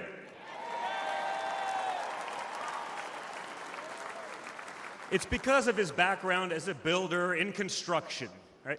In construction, it doesn't matter how smart your architect is if you don't have the best guys laying the bricks. People with grit, people who get their hands dirty. That's a big problem with Washington, D.C. Most of the bureaucrats who rule over us have never built anything in their lives. It's time to build something real, something tangible, something that will last and leave this country better off for our children. That's my father's mission.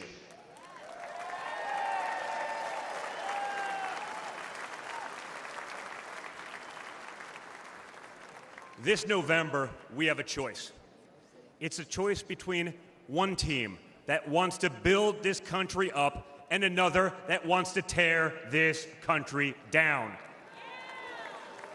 It's a choice between people who are proud of America and people who are ashamed of America. And ultimately, it's a choice between America last and America first.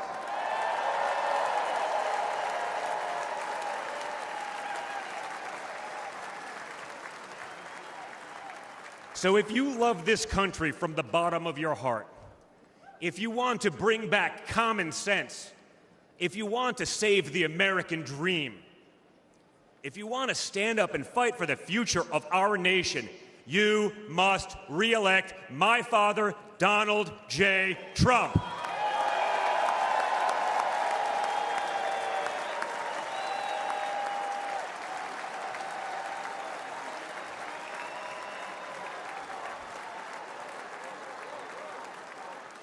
Together, we will make America great once again. Thank you. Thank you, Wisconsin.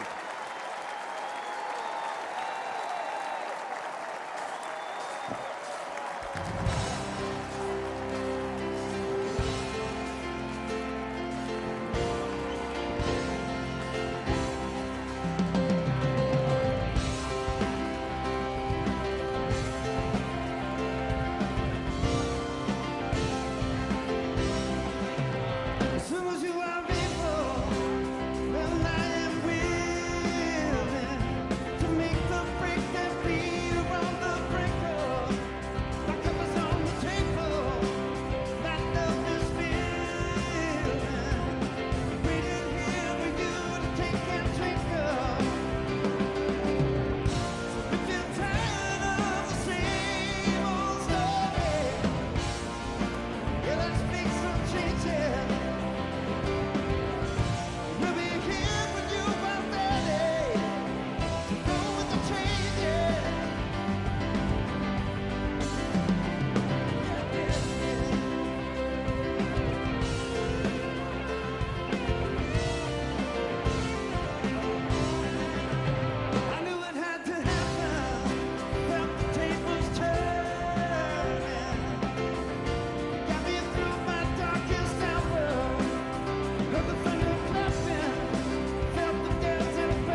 nothing short of a miracle that JD Vance is a household name, or a United States Senator, or our next Vice President. But here he is, born into poverty, his family torn apart by drug addiction. No money, no prospects, no future.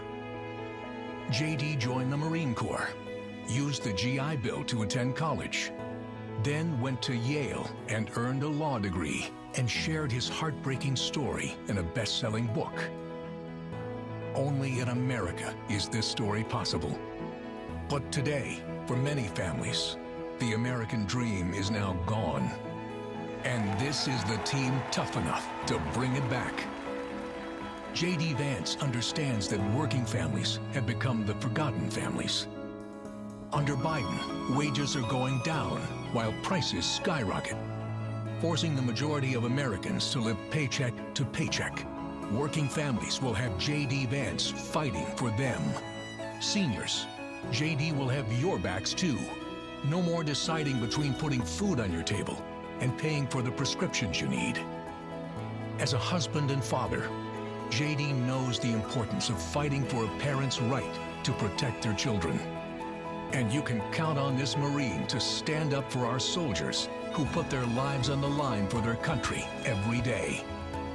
JD Vance's story is one of perseverance, of duty, of commitment to what's right. It's an American story, and it's just getting started.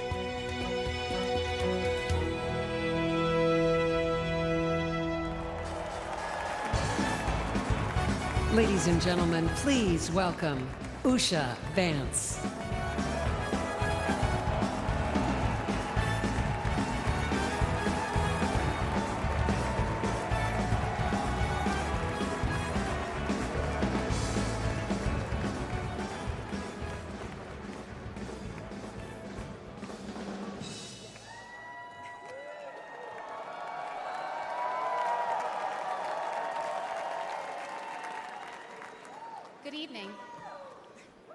Good evening. When I was asked to introduce my husband, JD Vance, to all of you, I was at a loss. What could I say that hasn't already been said before? After all, the man was already the subject of a Ron Howard movie. JD has shared much of his life through his own eloquent words. In his book, Hillbilly Elegy, during his Senate campaign, and now as a sitting United States Senator. It occurred to me that there was only one thing to do: to explain from the heart why I love and admire JD and stand here beside him today, and why he will make a great Vice President of the United States.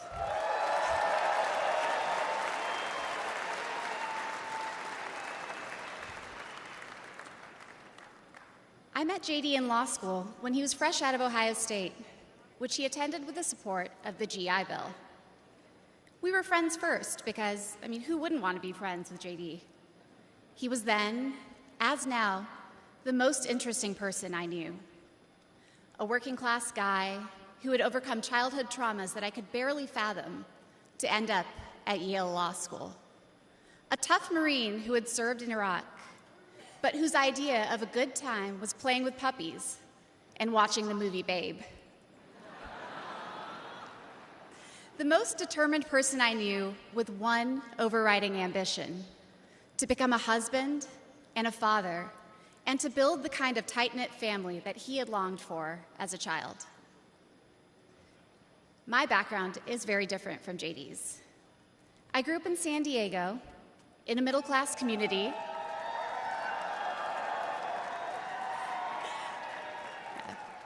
with two loving parents, both immigrants from India, and a wonderful sister.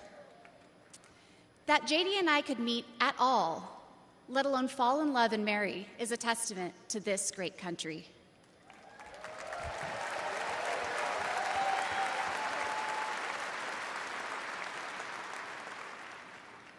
It is also a testament to JD, and it tells you something about who he is. When JD met me, he approached our differences with curiosity and enthusiasm. He wanted to know everything about me, where I came from, what my life had been like. Although he's a meat and potatoes kind of guy, he adapted to my vegetarian diet and learned to cook food from my mother, Indian food. Before I knew it, he had become an integral part of my family, a person I could not imagine living without. The JD I knew then is the same JD you see today, except for that beard. And his goals in this new role are the same that he has pursued for our family: to keep people safe, to create opportunities, to build a better life, and to solve problems with an open mind. It's safe to say that neither JD nor I expected to find ourselves in this position, but it's hard to imagine a more powerful example of the American dream. A boy from Middletown, Ohio.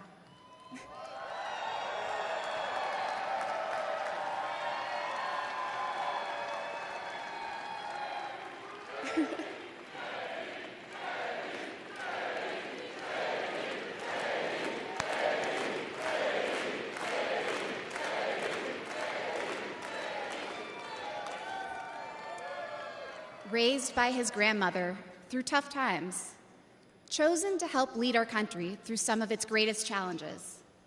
I am grateful to all of you for the trust you have placed in him and in our family.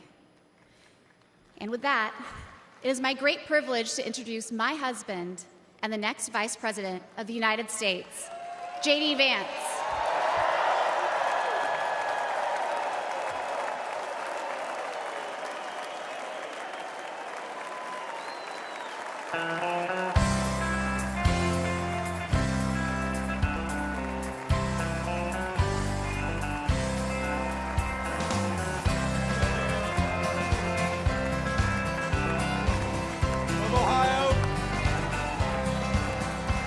Why don't we liberate these United States? We're the ones who need it worst. Let the rest of the world help us for change, and let's rebuild America first. Thank you. Our highways and bridges are falling apart. Who's blessed? Who has been cursed? There's things to be done all over the world, but let's rebuild America first. Thank you. Thank you. Please. Wow. Wow.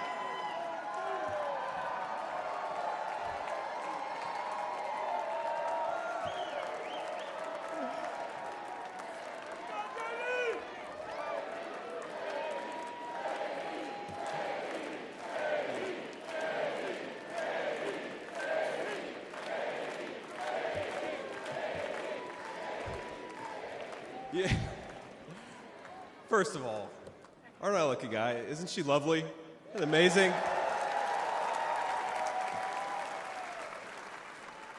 Greetings, Milwaukee, my fellow Americans and my fellow Republicans. My name is JD Vance from the great state of Ohio.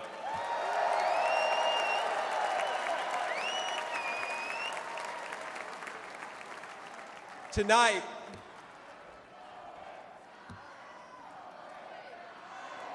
O-H-I-O, O-H-I-O. You guys, we're gonna chill with the Ohio love. We gotta win Michigan too here, so.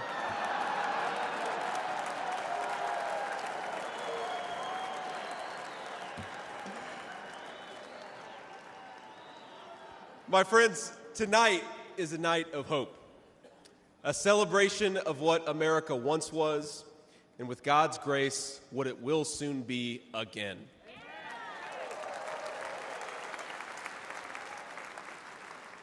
And it is a reminder of the sacred duty we have to preserve the American experiment, to choose a new path for our children and grandchildren. But as we meet tonight, we cannot forget that this evening could have been so much different. Instead of a day of celebration, this could have been a day of heartache and mourning. For the last 8 years, President Trump has given everything he has to fight for the people of our country.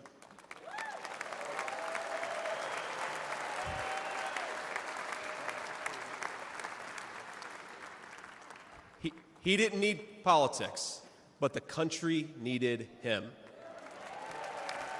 Did it? Now, prior to running for president, he was one of the most successful businessmen in the world. He had everything anyone could ever want in a life. And yet, instead of choosing the easy path, he chose to endure abuse, slander, and persecution. And he did it because he loves this country.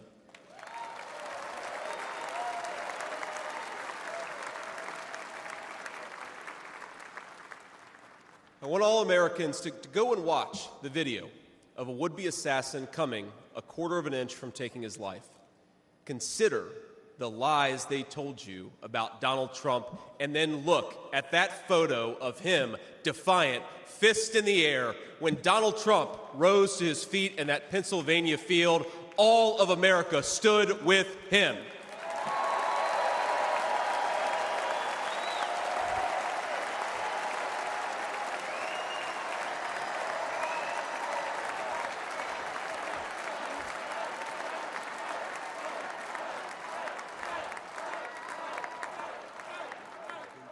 And what did he call us to do for our country? To fight. To fight for America. Even in his most perilous moment, we were on his mind. His instinct was for us, for our country, to call us to something higher, to something greater, to once again be citizens who ask what our country needs of us. Now consider what they said. They said he was a tyrant. They said he must be stopped at all costs. But how did he respond?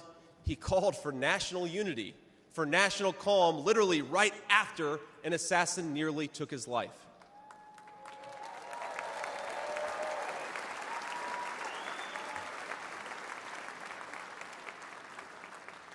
He remembered the victims of the terrible attack, especially the brave Corey Compertori, who gave his life to protect his family. God bless him. And then President Trump flew to Milwaukee and got back to work.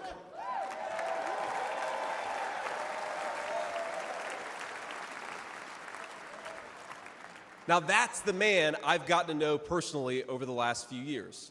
He is tough, and he is, but he cares about people. He can stand defiant against an assassin one moment and call for national healing the next. He is a beloved father and grandfather, and of course, a once-in-a-generation business leader. He's the man who is feared by America's adversaries, but 2 nights ago, and I'll share a moment, said goodnight to his 2 boys, told them he loved them, and made sure to give each of them a kiss on the cheek. And I will say, Don and Eric squirmed the same way my 4-year-old does when his daddy tries to give him a kiss on the cheek. Sorry, guys. He is all those things, but tonight we celebrate he is our once and future President of the United States of America.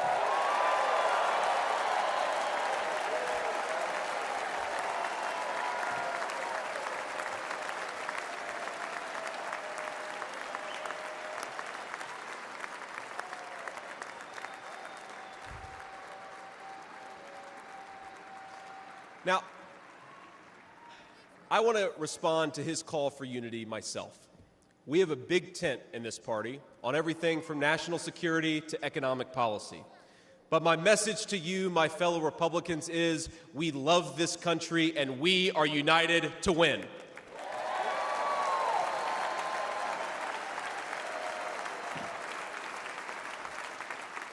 Right. Now, I think our disagreements actually make us stronger. That's what I've learned in my time in the United States Senate, where sometimes I persuade my colleagues and sometimes they persuade me. And my message to my fellow Americans, those watching from across the country, is shouldn't we be governed by a party that is unafraid to debate ideas and come to the best solution?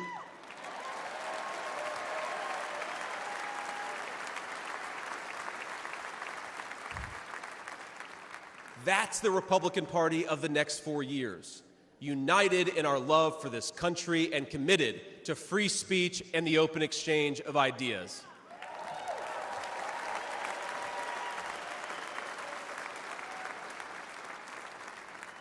And so tonight, Mr. Chairman, I stand here humbled, and I'm overwhelmed with gratitude to say I officially accept your nomination to be Vice President of the United States of America.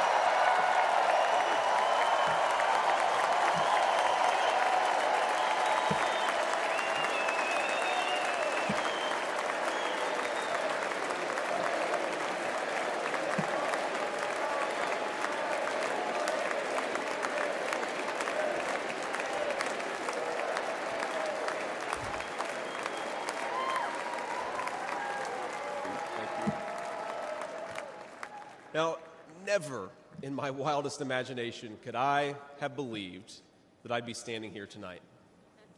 I grew up in Middletown, Ohio.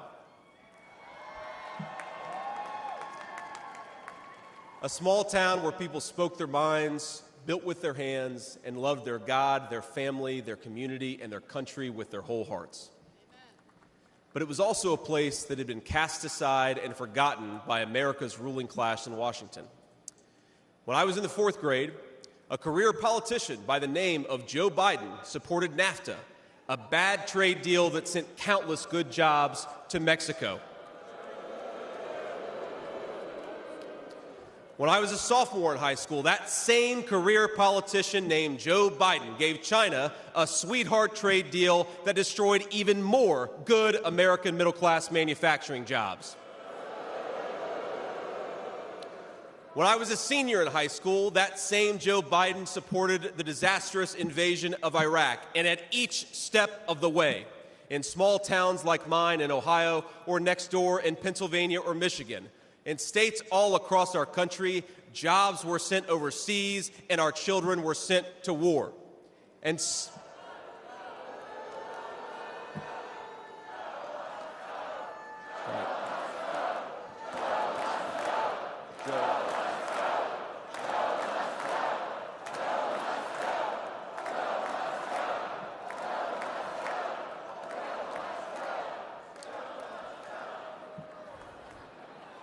I agree.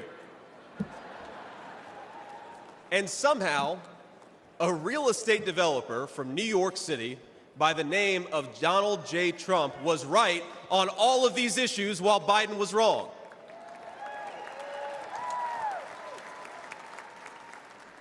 President Trump knew even then that we needed leaders who would put America first.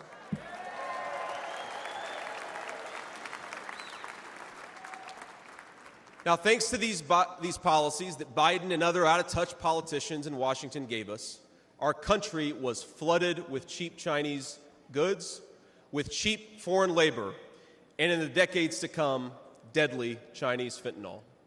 Joe Biden screwed up, and my community paid the price. Now, I was lucky.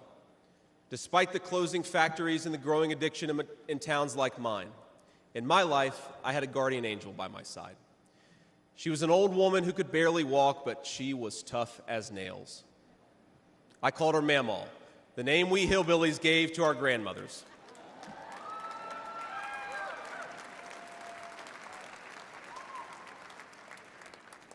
Mamaw raised me as my mother struggled with addiction. Mamaw was in so many ways a woman of contradiction. She loved the Lord, ladies and gentlemen. She was a woman of very deep Christian faith.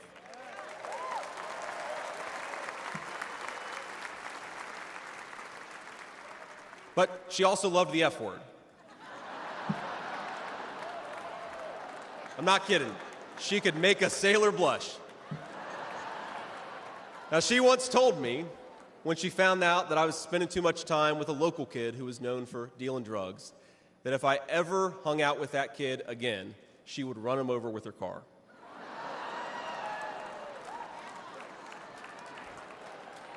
That's true. And she said, JD, no one will ever find out about it.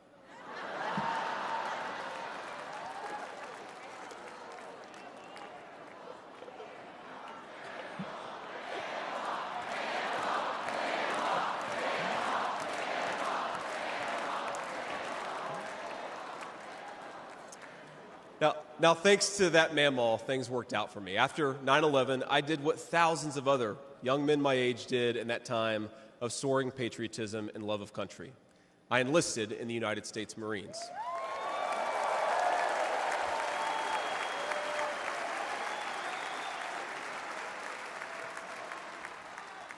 Semper Fi to my fellow Marines.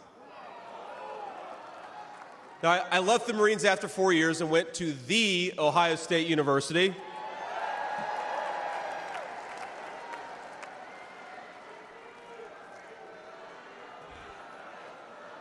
I'm sorry, Michigan. I had to get that in there.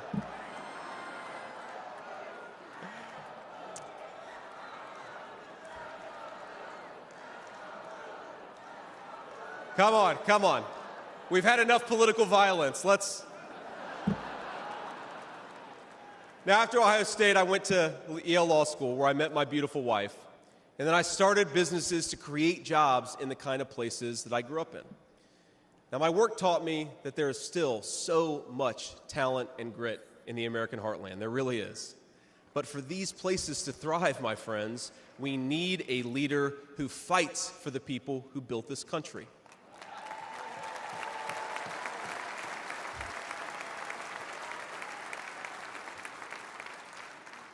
We need a leader who's not in the pocket of big business, but answers to the working man, union and non-union alike.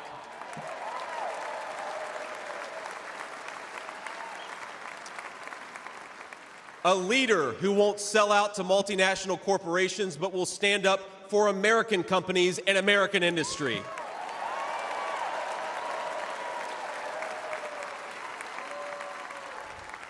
A leader who rejects Joe Biden and Kamala Harris's Green New scam and fights to bring back our great American factories. We need President Donald J. Trump.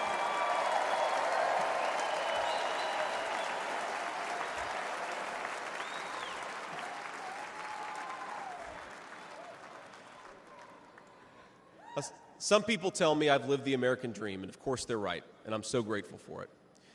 But the American dream that always counted most was not starting a business or becoming a senator or even being here with you fine people, though it's pretty awesome. My most important American dream was becoming a good husband and a good dad, of being able to give.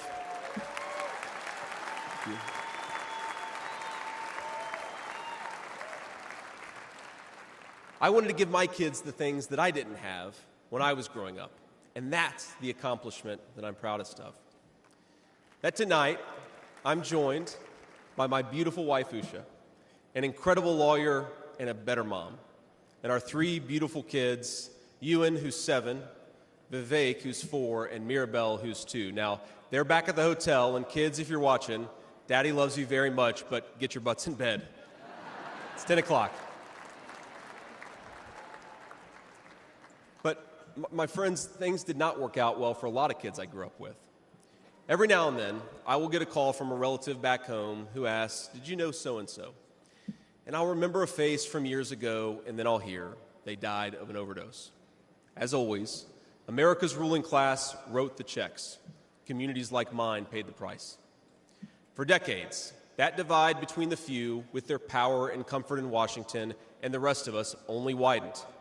From Iraq to Afghanistan, from the financial crisis to the Great Recession, from open borders to stagnating wages, the people who govern this country have failed and failed again.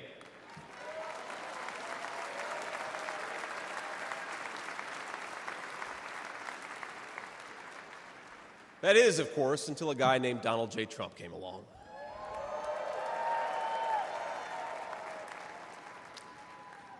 President Trump represents America's last best hope to restore what, if lost, may never be found again. A country where a working-class boy born far from the halls of power can stand on this stage as the next vice president of the United States of America.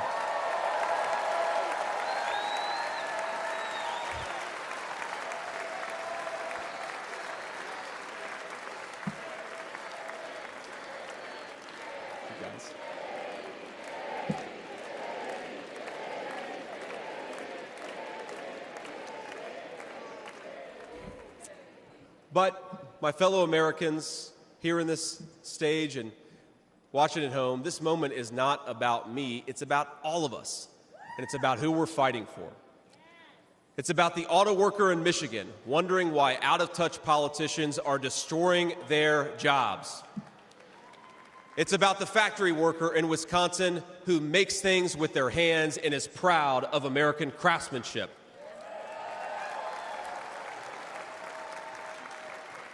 It's about the energy worker in Pennsylvania and Ohio who doesn't understand why Joe Biden is willing to buy energy from tin-pot dictators across the world when he could buy it from his own citizens right here in our own country.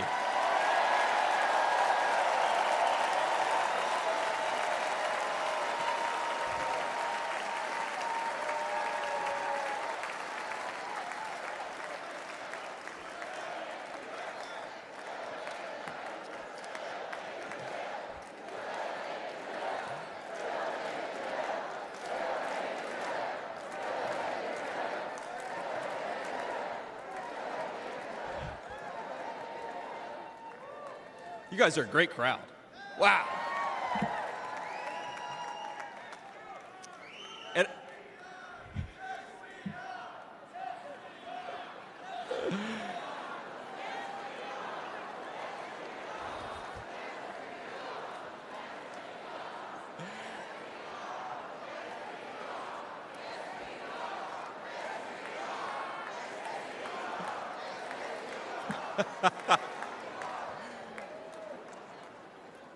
And it's about, our movement is about single moms like mine who struggled with money and addiction but never gave up. And I'm proud to say that tonight my mom is here, 10 years clean and sober. I love you, Mom.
And you know, Mom, I was thinking, it'll be 10 years officially in January of 2025, and if President Trump's okay with it, let's have the celebration in the White House.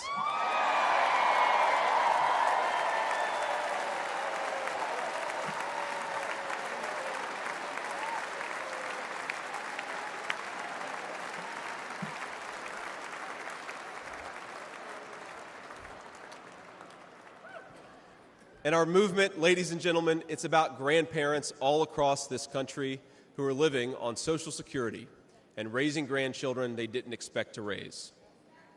And while we're on the topic of grandparents, let me tell you another Mamaw story. Now, my Mamaw died shortly before I left for Iraq in 2005. And when we went through her things, we found 19 loaded handguns. They were...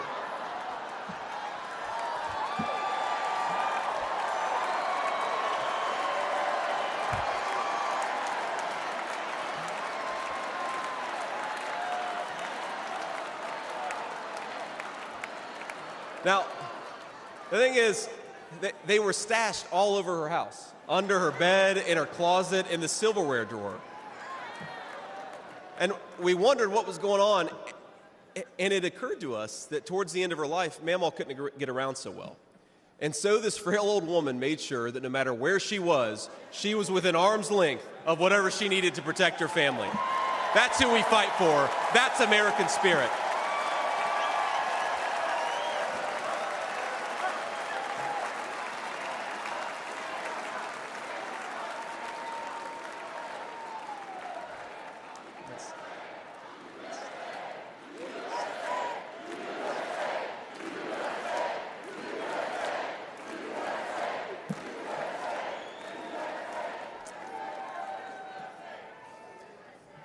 Now, Joe Biden has been a politician in Washington for longer than I've been alive, 39 years old.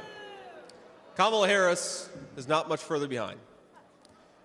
For half a century, he's been the champion of every major policy initiative to make America weaker and poorer. And in 4 short years, Donald Trump reversed decades of betrayals inflicted by Joe Biden and the rest of the corrupt Washington insiders.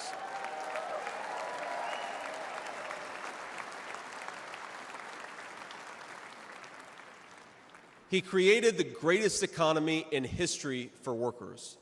Really was amazing. There's this chart that shows worker wages, and they stagnated for pretty much my entire life until President Donald J. Trump came along. Workers' wages went through the roof.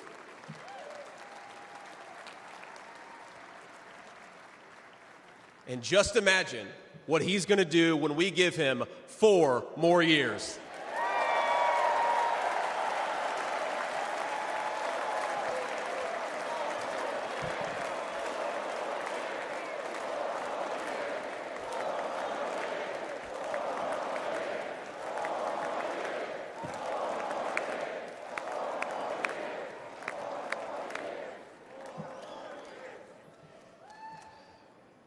Months ago, I heard some young family member observe that their parents' generation, the baby boomers, could afford to buy a home when they first entered the workforce. But I don't know, this person observed, if I'll ever be able to afford a home. The absurd cost of housing is the result of so many failures, and it reveals so much about what's broken in Washington.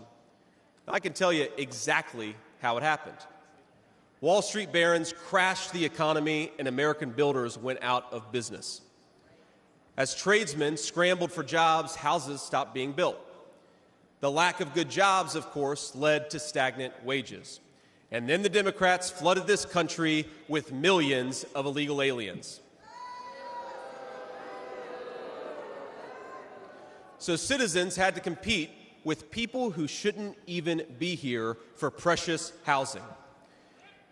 Joe Biden's inflation crisis, my friends, is really an affordability crisis. And many of the people that I grew up with can't afford to pay more for groceries, more for gas, more for rent, and that's exactly what Joe Biden's economy has given them.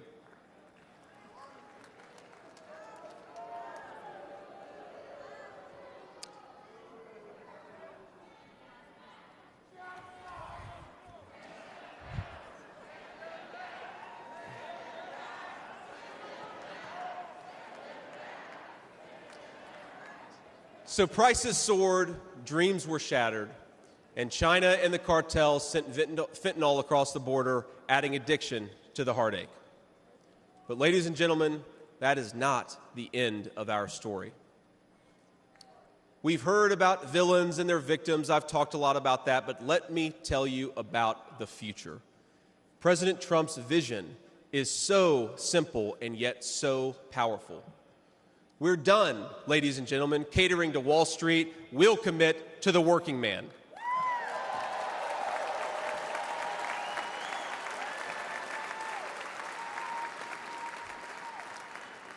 We're done importing foreign labor. We're going to fight for American citizens and their good jobs and their good wages.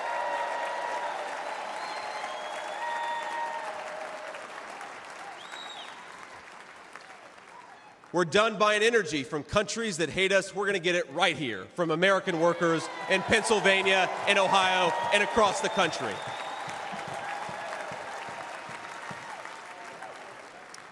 We're done sacrificing supply chains to unlimited global trade, and we're going to stamp more and more products with that beautiful label, Made in the USA.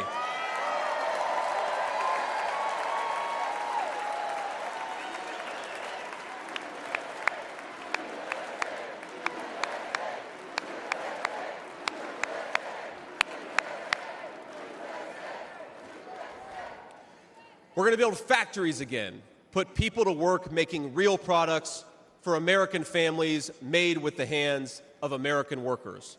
Together, We will protect the wages of American workers and stop the Chinese Communist Party from building their middle class on the backs of American citizens.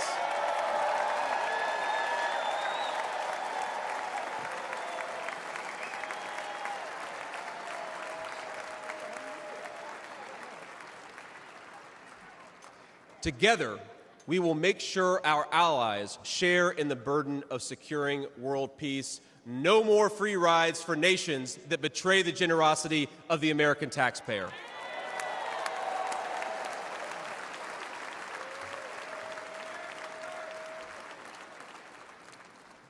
Together, we will send our kids to war only when we must. But as President Trump showed with the elimination of ISIS and so much more, when we punch, we're going to punch hard.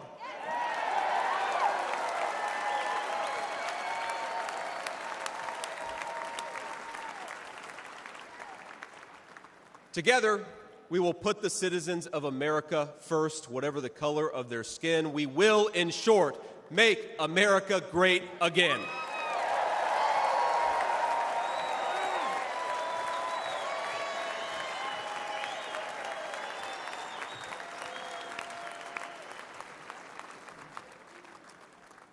You know, one of the things that you hear people say sometimes is that America is an idea. And to be clear, America was indeed founded on brilliant ideas like the rule of law and religious liberty, things written into the fabric of our Constitution and our nation. But America is not just an idea. It is a group of people with a shared history and a common future. It is, in short, a nation. Now, it is part of that tradition, of course, that we welcome newcomers. But when we allow newcomers into our American family, we allow them on our terms.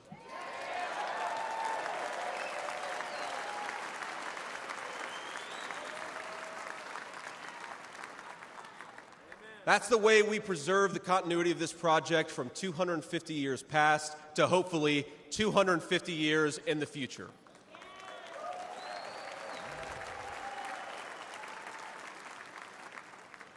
And let me illustrate this with a story, if I may. I'm, of course, married to the daughter of South Asian immigrants to this country. Incredible people. People who genuinely have enriched this country in so many ways. And, of course, I'm biased because I love my wife and her family, but it's true. Now, when I proposed to my wife, we were in law school, and I said, honey, I come with $120,000 worth of law school debt and a cemetery plot on a mountainside in eastern Kentucky.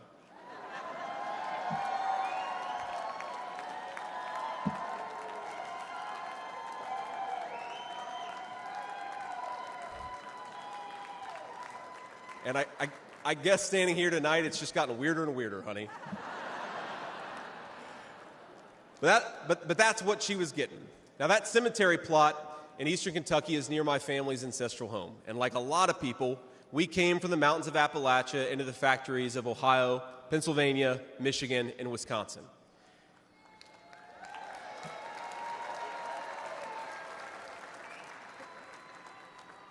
Now, that's Kentucky coal country, one of the 10...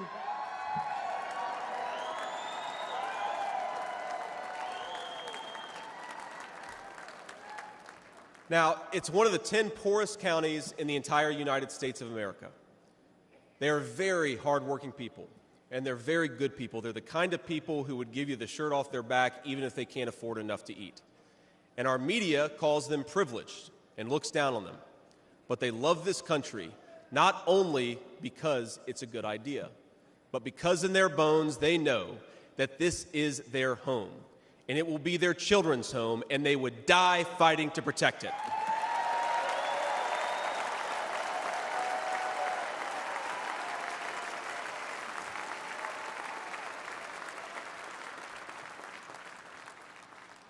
That is the source of America's greatness. As a United States Senator, I get to represent millions of people in the great state of Ohio with similar stories, and it is the great honor of my life. Now, in that cemetery, there are people who were born around the time of the Civil War. And if, as I hope, my wife and I are eventually laid to rest there, and our kids follow us, there will be 7 generations just in that small mountain cemetery plot in eastern Kentucky. 7 generations of people who have fought for this country, who have built this country, who have made things in this country, and who would fight and die to protect this country if they were asked to.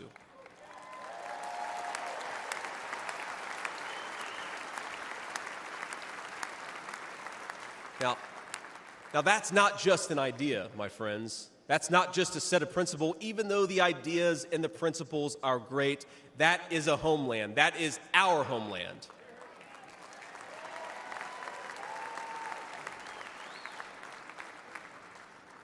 People will not fight for abstractions, but they will fight for their home. And if this movement of ours is going to succeed, and if this country is going to thrive, our leaders have to remember that America is a nation and its citizens deserve leaders who put its interests first.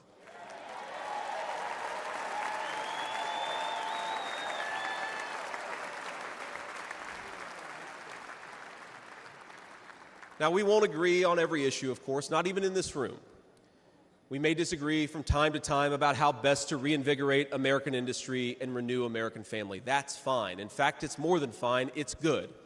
But never forget that the reason why this united Republican Party exists, why we do this, why we care about those great ideas and that great history, is that we want this nation to thrive for centuries to come.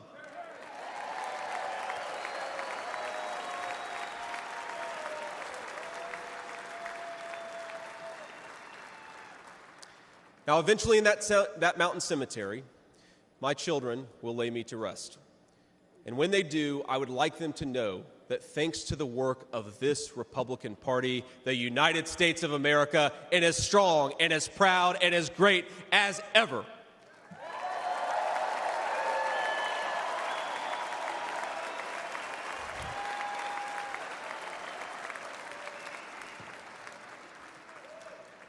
That is who we serve, my friends. That is who we fight for. And the only thing that we need to do right now, the most important thing that we can do for those people, for that American nation that we all love, is to re-elect Donald J. Trump, President of the United States.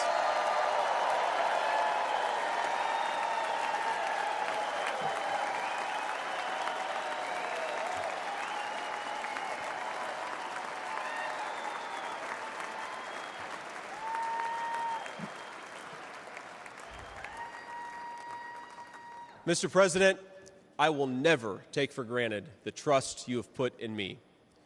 And what an honor it is to help achieve the extraordinary vision that you have for this country. Now, I pledge to every American, no matter your party, I will give you everything I have to serve you and to make this country a place where every dream you have for yourself, your family, and your country will be possible once again.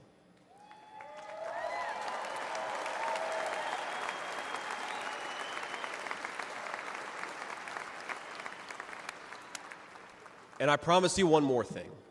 To the people of Middletown, Ohio, and all the forgotten communities in Michigan, Wisconsin, Pennsylvania, and Ohio, and every corner of our nation, I promise you this: I will be a vice president who never forgets where he came from.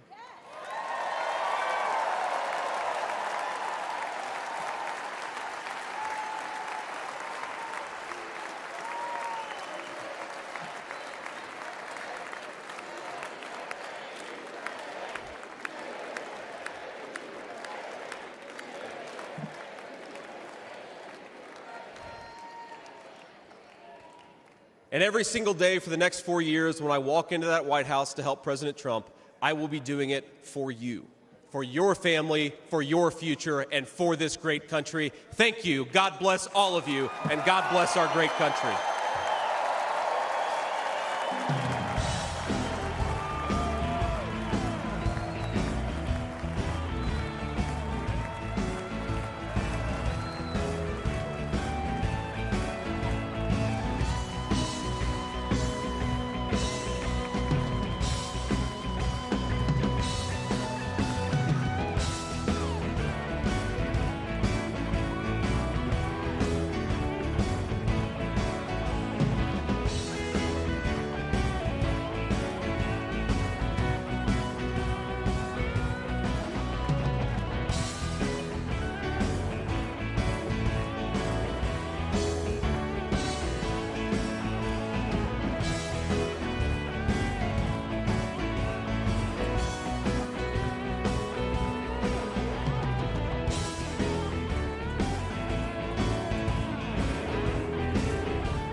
Ladies and gentlemen, please welcome back the chairman of the Republican National Committee, Michael Whatley of North Carolina.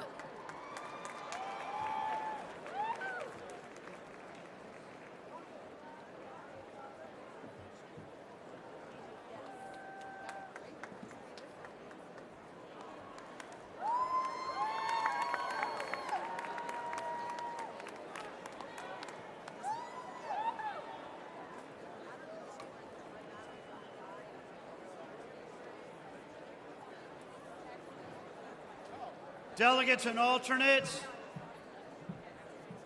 Republicans around the world, tonight in this hall, we had a chance to see what strength is like. Strength looks like heartbroken Gold Star families talking about their loved ones and talking about their loss.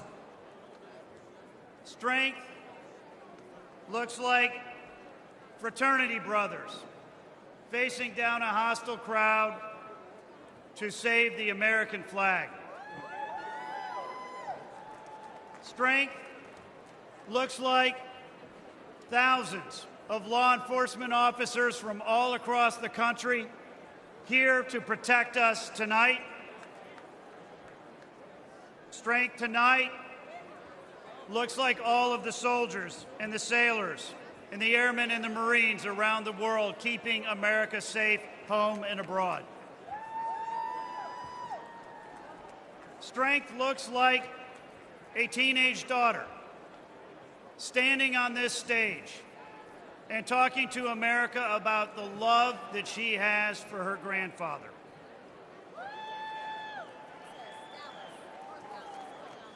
Strength looks like a kid born in rural Appalachia who put himself through school and answered a call to service when America needed him and joined the Marines, and has answered another call to serve as our next vice president.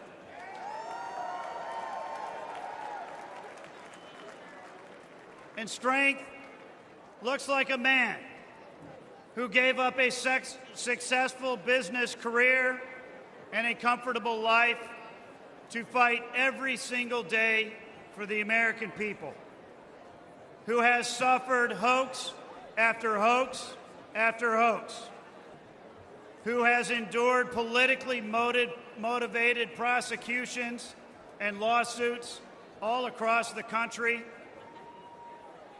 and who, when he was knocked down by a would-be assassin's bullet, got back up and encouraged America to fight, fight, fight.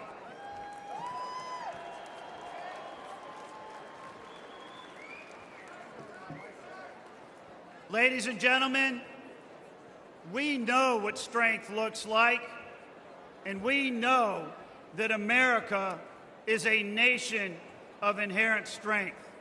And we, as a nation of inherent strength, are going to be strong again.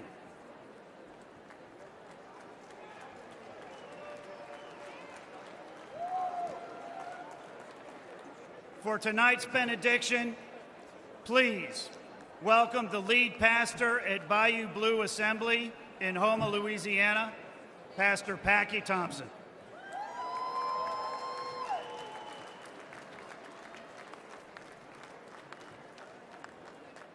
Well, hello, Milwaukee.